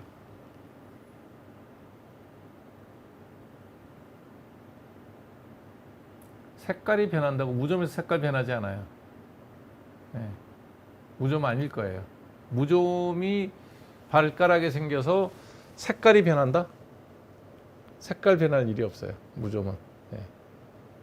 벗겨졌다는 얘기 같은데, 그럼 벗겨진 원인은 여러 가지가 있을 테니까 추정을 해봐야 되는데, 무좀일 가능성은 낮아요. 한번 직접 진찰해 봐야 될 거예요.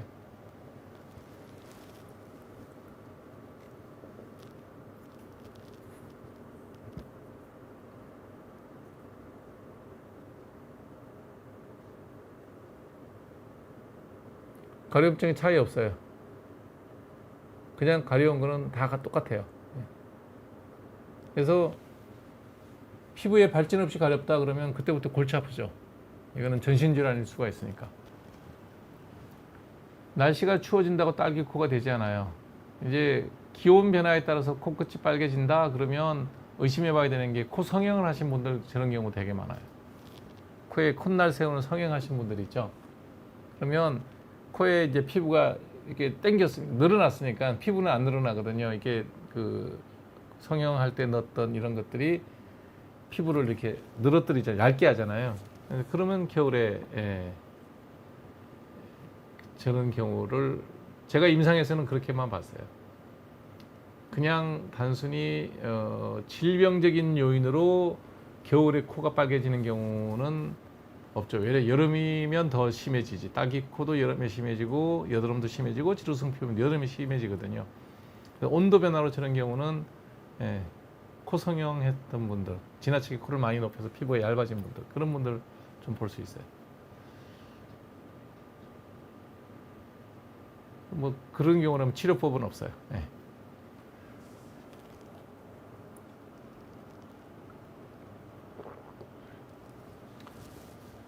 딱지 떨어지고 아물고 흑색종 가능성은 제로입니다. 근데 무슨 병인지는 모르겠는데 흑색종은 아니에요. 그러니까 여러분들 여기에 글 올리는 거 내가 상담을 해주고 있지만 여기 앉아서 상담할 수 있는 정도로 여러분 글을 쓰고 있는 상황이면 그렇게 큰 병이나 뭐 위험한 병은 없습니다.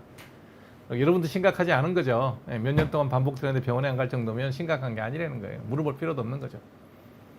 왜 벗겨졌는지는 모르지만 아문다는 얘기죠.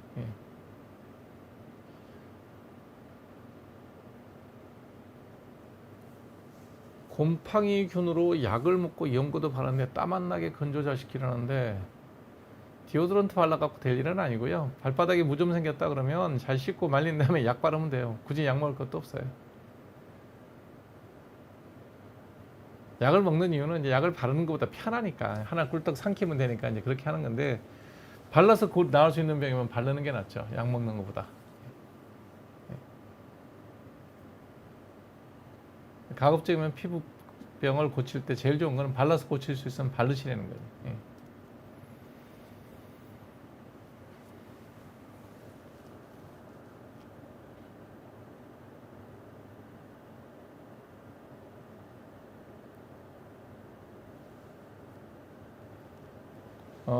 의정 갈등을 사법부 판사들이 말아먹었죠.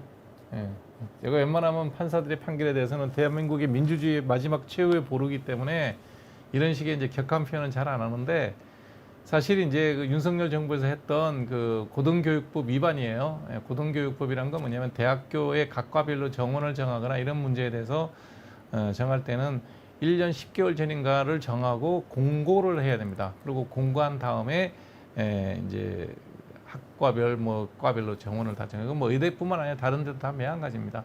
그게 기본적인 원칙이고 법이에요. 우리나라 고등교육법에 몇 조인지 모르겠는데 그렇게 돼 있어요. 그거를 위배하고 석 달인가도 안 돼서 공고하고 이 난리 치고 있는 거거든요. 그래서 의협에서 했나 대학교육협의회에서 했나 의대교육협의회에서 했나 어딘지 모르겠는데 그거를 이제 행정소송을 걸었죠. 이거는 가처분을 걸었죠. 집행하면 안 된다. 가처분이란 건 뭐냐면 이걸 빨리 인용해서 이걸 정지시켜놓고 본안 소송을 하자는 건데 그거를 고등법원하고 대법원에서 안 받아줬을 거예요. 안 받아주고 시급하다. 도대체가 지금 전 세계에서 모든 병을 제일 잘 고치는 이 나라 이 땅의 의료 시스템이 갑자기 의사가 갑자기 부족해졌는지 이게 시급하대. 대한민국의 그 잘난 판사 나으리들이 한 판결이에요. 오늘날 이 문제가 제일 생긴 건 가처분을 인용해줬어야 된다는 거예요. 그러고 난 다음에 천천히 의사가 부족한지 안 한지 다시 한번 얘기해보자. 그게 맞는 판결이지. 가처분이란 거는 중차에 이걸 지금 정지시키지 않으면 회복 불가능한 중차에 대한 여러 가지 문제가 생길 수 있으니 가처분을 인용해 주는 거는 그건 해줬어야 된다는 거예요. 대한민국의 판사 나으리들께서 전지전능하신가 봐요. 나라 말아먹는데 아주 일조를 할 겁니다. 두고 여러분들이 향후 10년 동안 정말 아프지 마세요. 사고 나지 마세요. 조심 사세요. 낙소 의사들이 막 쏟아질 때까지는 여러분들 조심하고 사셔야 됩니다. 사고 나면 여러분 치료 못 받습니다. 지금도 전국에 암 환자 수술이 평균 50%밖에 진행 안 되고 있어요. 무슨 얘기냐면 50% 이상이 지금 수술이 밀리고 있다는 얘기예요. 내년 2025년 3, 4월쯤에 2024년에 암 사망자 추계라든지 이런 것들이 이제 통계 처리돼서 나올 거예요. 설마는 이 정부에서 지난 정부처럼 통계를 조작하지는 않겠죠. 그거 다 이 얘기하게 되면 통계 발표되게 되면 유의미하게 사망자 수의 변화가 생긴다. 큰일 날 겁니다 아마. 일단 수술 환자들이 작년에 50%밖에 못 하고 있어요. 그러니까 작년에 예를 들어서 세브란스 병원에서 5만 명을 치료했다. 암 환자 수술을 1만 명 했다. 지금 현재 5천 명 하고 있어요. 제가 어느 방송에서 제가 화를 내면서 얘기했는데 저 같은 사람은 어차피 검진도 안 받고 내가 무슨 병으로 죽을지도 모르고 병원에 안 갈 거기 때문에 저는 상관없어요. 예. 저는 적어도 뭐 암이 있다 하더라도 같이 있다가 뭐 암으로 죽든 뭐가 죽든 제 삶에 대해서 병원에다가 내 목숨을 맡기지 않을 사람이기 때문에 상관없는데 대부분의 사람들은 검진도 하고 진단도 받고 수술도 받잖아요. 그런 분들은 정말 큰일 날 겁니다. 예. 거기에 일조한 게 이번에 그 가처분 인용하지 않은 행정법원과 대법원의 판결은 유감이 많죠. 제 이익은 상관없습니다. 정말로. 저는 정말 이 문제에 대해서 아무런 이해관계도 없어요. 의사가 늘어난다고 내 수입이 줄고 이런 것도 없고요. 그 다음에 나는 병원에 가지도 않을 사람이기 때문에 상관없어요. 아파서 다니는 분들이 불편해지고 잘못하면 수술직에 놓칠 수 있다는 얘기를 하는 겁니다. 자, 그런 걸 결정하는 대통령, 장관, 대법관들 인유한 의원한테 전화하듯이 문자하면 자기들은 빅5 가겠지. 예, 그분들이 김영란법을 지켜서 전화 안 하겠습니까? 모르죠. 보지 않아서 모르겠지만 그런 식으로 하잖아요, 다들. 네. 저 손주 교통사고라도 병원에 못 갔어요. 오지 말래요. 해결 못 해준다고. 에휴.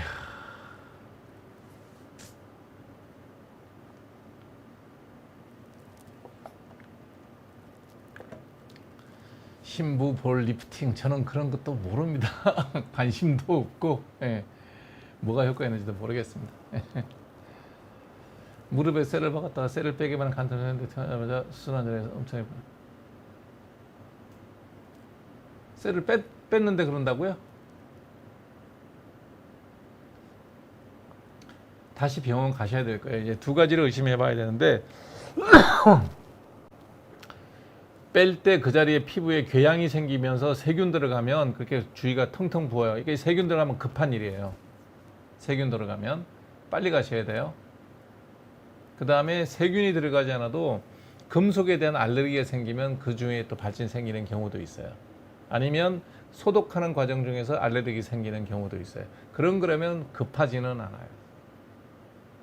그 부위가 열이 난다거나 그 다음에 그게 번지는 양상이면 세균 감염이거든요. 빨리 가셔야 돼요. 큰일 납니다. 골수염으로 넘어가면 아주 골치 아픕니다. 그냥 소독약이라든지 금속에 의한 알레르기성 피부염이라면 그거는 크게 걱정할 일 없습니다. 시간 들고 치료하면 1, 2주면 낫습니다.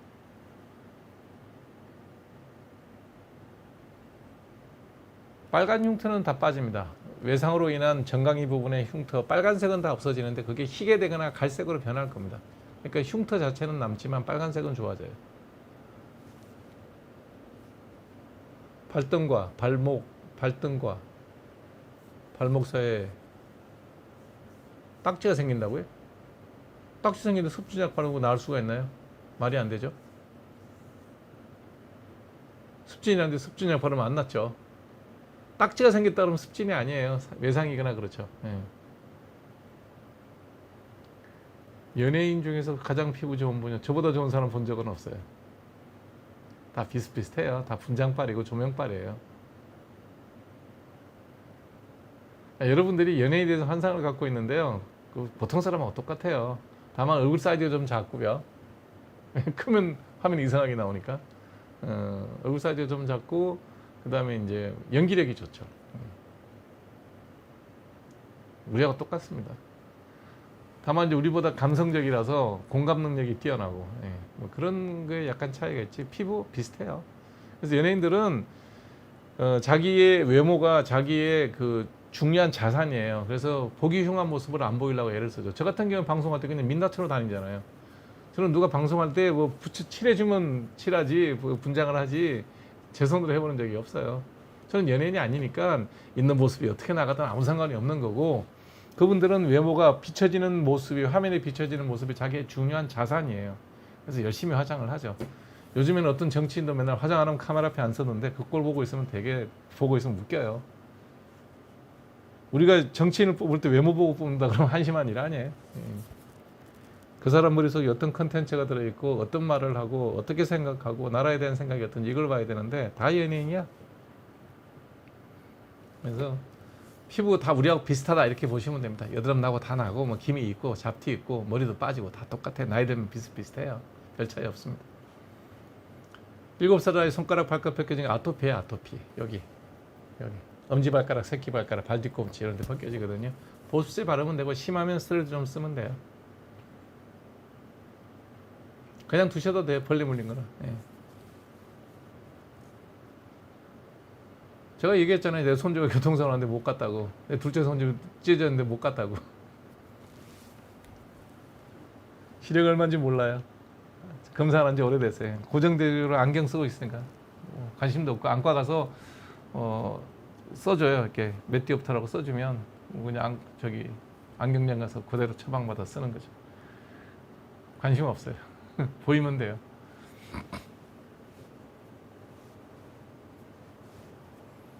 지금 쓴 거 다 그 DH킴 쓴 거 다 틀린 얘기예요. 예. 화장품 별 상관없어요. 대세 지장 없어요. 그냥 내가 발라서 편한 거 쓰시면 돼요.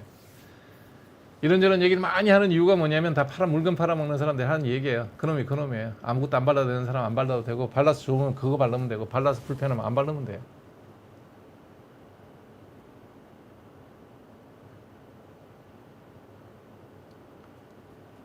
성인의 아토피다 그러면 근데 지금 얘기한 게 20대 중반 몸 엉덩이 상체 동전 모양 습진 아토피는 동전 모양 습진 안 생겨요. 아토피 아닐 거예요. 예. 사람들이 이제 저도 환자를 많이 보기 때문에 환자들 많거든요. 와서 좀 아토피인데요. 그래서 봅시다. 그러면 보면 아토피인 사람 거의 없어요. 특히 성인들의 경우는.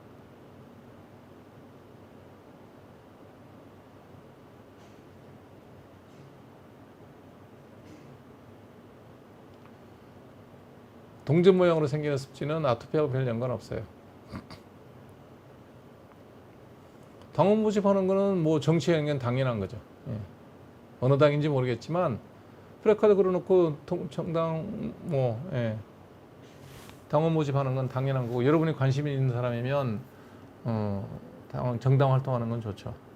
옛날에 플라톤이 한 유명한 이야기가 있어요. 시민이 정치에 무관심하면 가장 불행한 일은 뭐냐? 예, 가장 저열한 인간들에게 지배를 받는다. 그래서 국민들이 정치에 관심을 갖는 건 중요한 일이다. 왜냐하면 고대 아테네 플라톤이나 소크라테스가 아테네가 이제 망할 때 중후 정치에 빠져가지고 정말 허접한 사람들이 그 아테네를 이끌어갈 때 그때 망하거든요. 펠로폰네소 전쟁에서 스파르타한테 지고 완전히 거들이 났는데 그때 아테네가 망하고 난 이후로는 아테네 그리스는 계속 속국이었죠. 로마의 속국이었고 오스만 터키의 속국이었고 독립한 거는 20세기 중반에 이제 2차 세계대전 끝나고 독립을 했죠. 2000년 가까이를 이제 식민지 국가 생활을 하게 되는데 그때 플라톤이 한 유명한 얘기예요. 시민이 정치에 무관심하면 가장 저열한 인간 집단에게 지배를 당한다. 우리는 그렇지 않나? 하는 생각이 가끔 들더라고요. 구의원이 되면 어떻게 해야 되나? 아니요, 그냥 출마하시면 됩니다. 네. 정당의 공천을 받아도 되고 무소속으로 하셔도 됩니다. 해보십시오. 저는 뭐 일반 시민이 구의원이나 시의원에 도전하고 하는 거 되게 좋다고 생각합니다. 그리고 어쩌면 구의원에 출마를 하셔서 구의 살림에 대해서 적극적으로 얘기하면 그게 민주주의의 시작이죠. 미용 목적으로 피부과에 돈 쓰는 사람과 안 쓰는 사람의 차이는 큰가요? 글쎄요. 제가 이제 이럴 때마다 이제 대중 강의할 때 이런 얘기 많이 들어요. 여러분의 엄마 아빠 되게 비슷한 나이 또래니까 어찌됐든 아무리 뭐 어렵다 하더라도 우리나라 여자들은 자기 얼굴에 뭔가는 찍어 바르죠. 남자들은 뭐 대충 면도하고 나면 이것저것 바르지 않고 지나갑니다. 저도 와이프랑 저는 동갑이에요. 뭐 피부 보면 열심히 신경 쓰는 와이프도 뭐 신경 쓰는 스타일도 아니지만 저에 비하면 그래도 화장품 몇 가지 늘려 있으니까 좀 더 바르는데 그 친구나 나나 별 차이 없습니다. 60대 초반에 뭐 모습은 똑같죠. 큰 차이 없어요. 여러분들이 피부과에 와서 딱 좋아지는 건 뭐냐면 질병이 좋아집니다. 질병. 여드름 치료돼요. 아토피 치료합니다. 지루성 피부염 좋아집니다. 뭐 이렇게 딱딱 질병이 있으면 기미 약 쓰면 좋아져요. 그러면 사람들이 보면 좋아졌다 그러죠. 병을 고쳤으니까. 근데 멀쩡한 사람은 하나 안 하나 그놈입니다. 비슷합니다. 피지샘 정식적 노화 현상입니다. 뭐 냅둬도 상관없고요. 나쁜 건 아니고요. 보기 흉하면 레이저로 제거하면 됩니다. 진단을 해야죠. 치료 어떻게 하기를 정하기 전에. 진단을 알아야 치료를 하죠.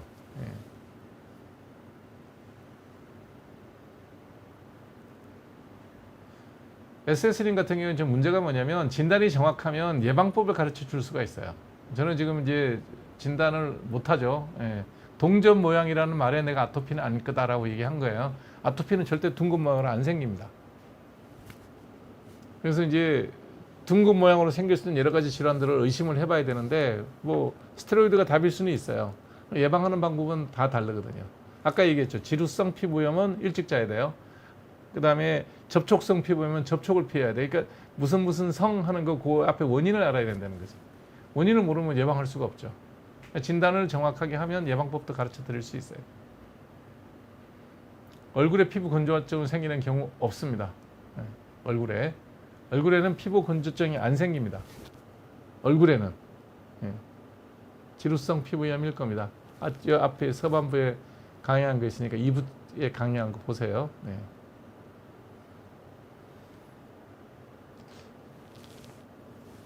거의 제가 공개했는데 티파니 사치물님 제 개인 방송에 가면 있을 거예요. 유럽에서 갔다 와서 찍었던 사진들 그림을 다 공개한 게 있어요.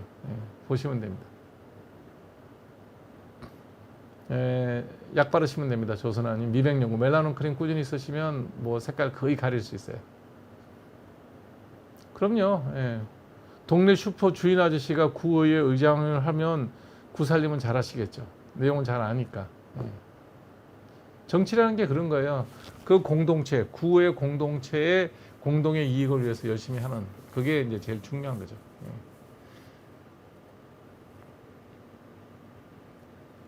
그럼 뭐 대단히 뭐 석박사를 따야 되고 뭐 대단한 뭐가 아니잖아요. 그 구에 어디에 하수구가 막혔다 누가 제일 잘 알겠어요. 그 구에 사시는 동네 슈퍼 아저씨가 제일 잘 알겠죠. 얼굴에 편편사마귀는 면역 치료 하시는 게 제일 중요해요. 레이저 한다고 되는 게 아닙니다. 자꾸 재발합니다. 편편사마귀도 여기서 검색해 보세요. 비온 뒤에 검색하시면 쫙 나와요. 어떻게 치료하는지 정답까지 다 있습니다. 흡연이 피부에 미치는 영향이 있나요? 흡연이 우리 몸에 미치지 않는 데가 없습니다. 영향을. 몽땅 다 부정적입니다. 한 가지 빼고 니코틴이 들어가니 뇌가 기분이 좋아지는 겁니다.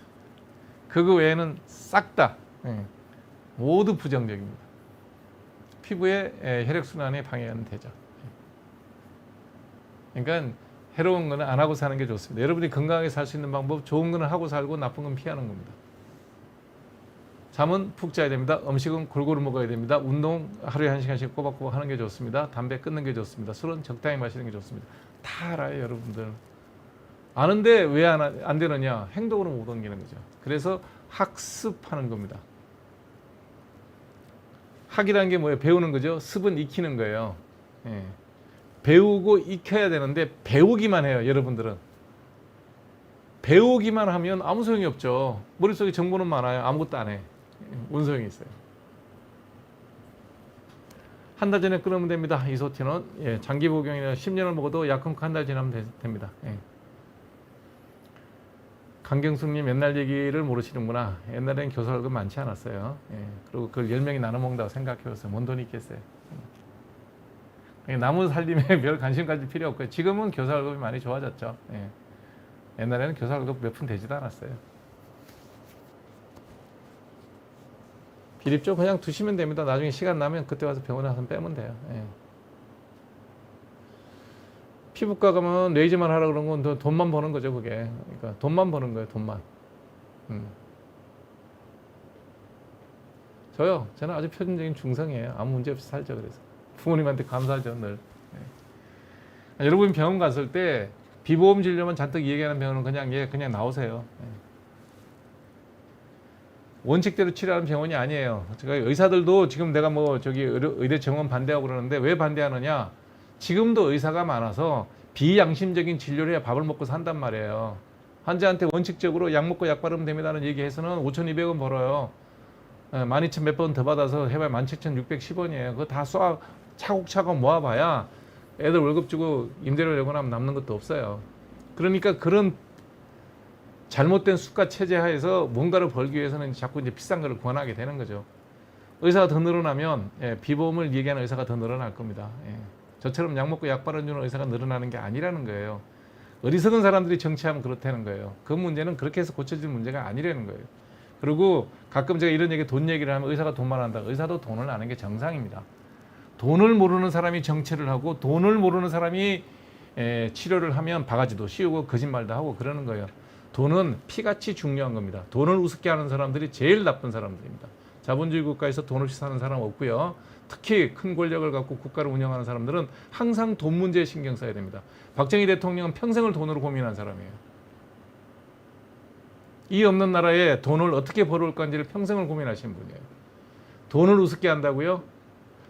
예전에 박정희 대통령이 옛날에 새마을운동하고 있을 때 지분 개량 사업을 하지 않아가지고 지분 개량 사업을 잘하는 동네를 간 적이 있어요. 네. 근데 잘했다고 갔는데 보니까 초가집이 하나 딱 있어요. 내가 한번 얘기한 적이 있는 것 같은데 그 초가집을 보고 군수인가 도지사가 땀을 뻘뻘 흘리고 있으니까 옆에 있는 재벌회장이 수행을 했다가 멀리 보이는 초가집을 박정희 대통령이 눈을 딱 째려보니까 뭐라 그래요? 한마디 하죠. 아, 참 목가적이고 보기 좋지 않냐고. 이제 그 도지사인지 뭐 그 사람 입장 난처 하니까 땀 뻘뻘 흘리니까 그 얘기 한마디 했다가 박 대통령한테 혼났습니다. 딱 째려보고 뭐랬는 줄 알아요? 당신 초가집에 살아봤냐고. 돈이란 게 그런 겁니다. 그래서 의사가 돈 얘기하는 것 같고 의사가 왜 돈 얘기하냐고. 의사도 사람이고요. 저도 이 직업을 가진 이유가 먹고 살기 위해서 했지 시발치 되려고 한 거 아닙니다. 그러니까 그런 얘기 하지 마세요. 의사한테 히포크라테스 선서 얘기한 히포크라테스 선서도 돈 안 받고 진료하라는 얘기는 없어요. 거기에. 그런 식으로 돈을 우습게 얘기하고 너네들은 좀 그래도 뭐 희생해야 되지 않냐. 왜 희생합니까 의사가? 특별하게 희생을 하는 의사가 있으면 존경받는 거고요. 대다수의 의사는 생활인입니다. 그런 식으로 본인들이 먼저 희생하세요. 그러면 대통령이 희생하고 국회의원이 희생하고 장관이 희생하고 희생할 수 있는 권력과 힘을 가진 사람이 희생을 해야지 왜 뭐 아무것도 시킨 대로 하는 의사들 보고 왜 희생하라 그럽니까? 의사들이 사명감을 있어야 된다고요. 그건 제빵사도 사명감을 갖고 합니다. 의사도 사명감을 갖고 환자를 치료하는 거고요. 대가는 돈으로 지불해야 됩니다. 제가 제일 싫어하는 말이 말 한마디로 천냥빚을 받는다는 말을 제일 싫어합니다. 천냥빚은 꼬박꼬박 천냥빚을 갚고 말로는 고맙다고 인사하는 겁니다. 그렇게 입에 발린 말로 세상을 호도하는 사람들이 제일 나쁜 사람들입니다. 그게 특히 정치하는 사람이 그러면 정말 나쁜 사람입니다. 네. 또 끝은 정치 얘기 좀 하게 되네요. 왜냐하면 중요한 일이기 때문에 그렇습니다. 국가 정책이 하나 잘못되면요, 그 피해는 아무것도 모르고 앉아서 박수 쳤던 시민들이 다 뒤집어 쓰는 겁니다. 모든 폭정은 정부에서 행할 때는 그게 합법이라 그러고요. 그 폭정을 당하는 시민들은 그것을 불법이라고 정의합니다. 토마스 제퍼슨이 한 유명한 얘기입니다. 네. 일주일 뒤에 다시 뵙겠습니다. 다음 주에는 어느 세미나 만나기로 했죠? 일주일 뒤에 누가 오죠? 초대 손님 누구죠? 김경열 쌤인가요? 벌써 10월 30일인가? 그렇구나. 다음 주에 여러분 잘 아실 거예요. 10월 30일 날 그날은 수요일이죠. 수요일 날 부산 의사 김경열 선생님이라고요. 12시 그러니까 점심 때 하기로 했습니다. 이제 경산에서 올라오셔야 되기 때문에 정말 귀하게 모셨습니다. 바쁘고 진료도 많고 본인 유튜브도 바쁘신데 의료 문제에 대해서 이 의료 대란 문제에 대해서 훨씬 저보다 깊이 있게 공부하시고 많은 말씀을 주셨는데 좀 더 이렇게 많은 구독자분이 있는데 제가 특별히 초청을 좀 했습니다. 왜냐하면 김경열 쌤 본인 구독자 수가 한 40만쯤 될 거예요. 그래서는 안 되겠다. 그래서 시간을 맞춰 보니까 그날밖에 안 돼가지고 10월 30일 수요일 날 점심 시간입니다. 뭐 올려놓으면 언제라도 보셔도 되겠지만 김경열 쌤 모시고 한 2시간 정도 현 의료 사태에 대한 얘기를 여러분들하고 나눌 수 있으니까 꼭 봐주시면 고맙겠습니다. 네. 그 다음에 11월 12일 날에는 표창원 작가님이죠. 네. 카스트라토 소설 쓰셨고요. 소설 갖고 얘기할 거예요. 19일 날은 신동호 원장님 성형외과, 26일에는 김정원 교수님과 경제 얘기를 하겠습니다. 12월 3일에는 임영환 박사님, 12월 10일에는 지웅배 박사님을 모시는데 제가 우산을 20개를 준비해놨습니다. 정말 우산 이뻐요. 네. 12월 17일 김병훈 원장님, 24일엔 전인구 박사님과 함께 크리스마스 이브를 하고 12월 31일 날 막년에는 이지훈 변호사님이랑 같이 하도록 하겠습니다. 다들 여러분들이 좋아하시는 분들이고 귀하게 모신 분들이기 때문에 함께 해주시면 고맙겠고요. 12월 10일 날 지웅배 박사님 모시고 우주 얘기할 때는 우주에 있는 은하를 안쪽에 반짝반짝 새겨놓은 우산을 제가 거금을 들여서 20개를 준비했습니다. 그러니까 꼭 오셔서 같이 방송도 보시고 우산 선물도 받아가시기 바랍니다. 함께해서 고맙고요. 다음 주 화요일 날 다음 주 수요일 날 오전 12시에 김경영 원장님과 함께 의료대란 얘기를 나누는 시간을 갖도록 하겠습니다. 함께해서 고맙습니다. 편한 마음 되십시오.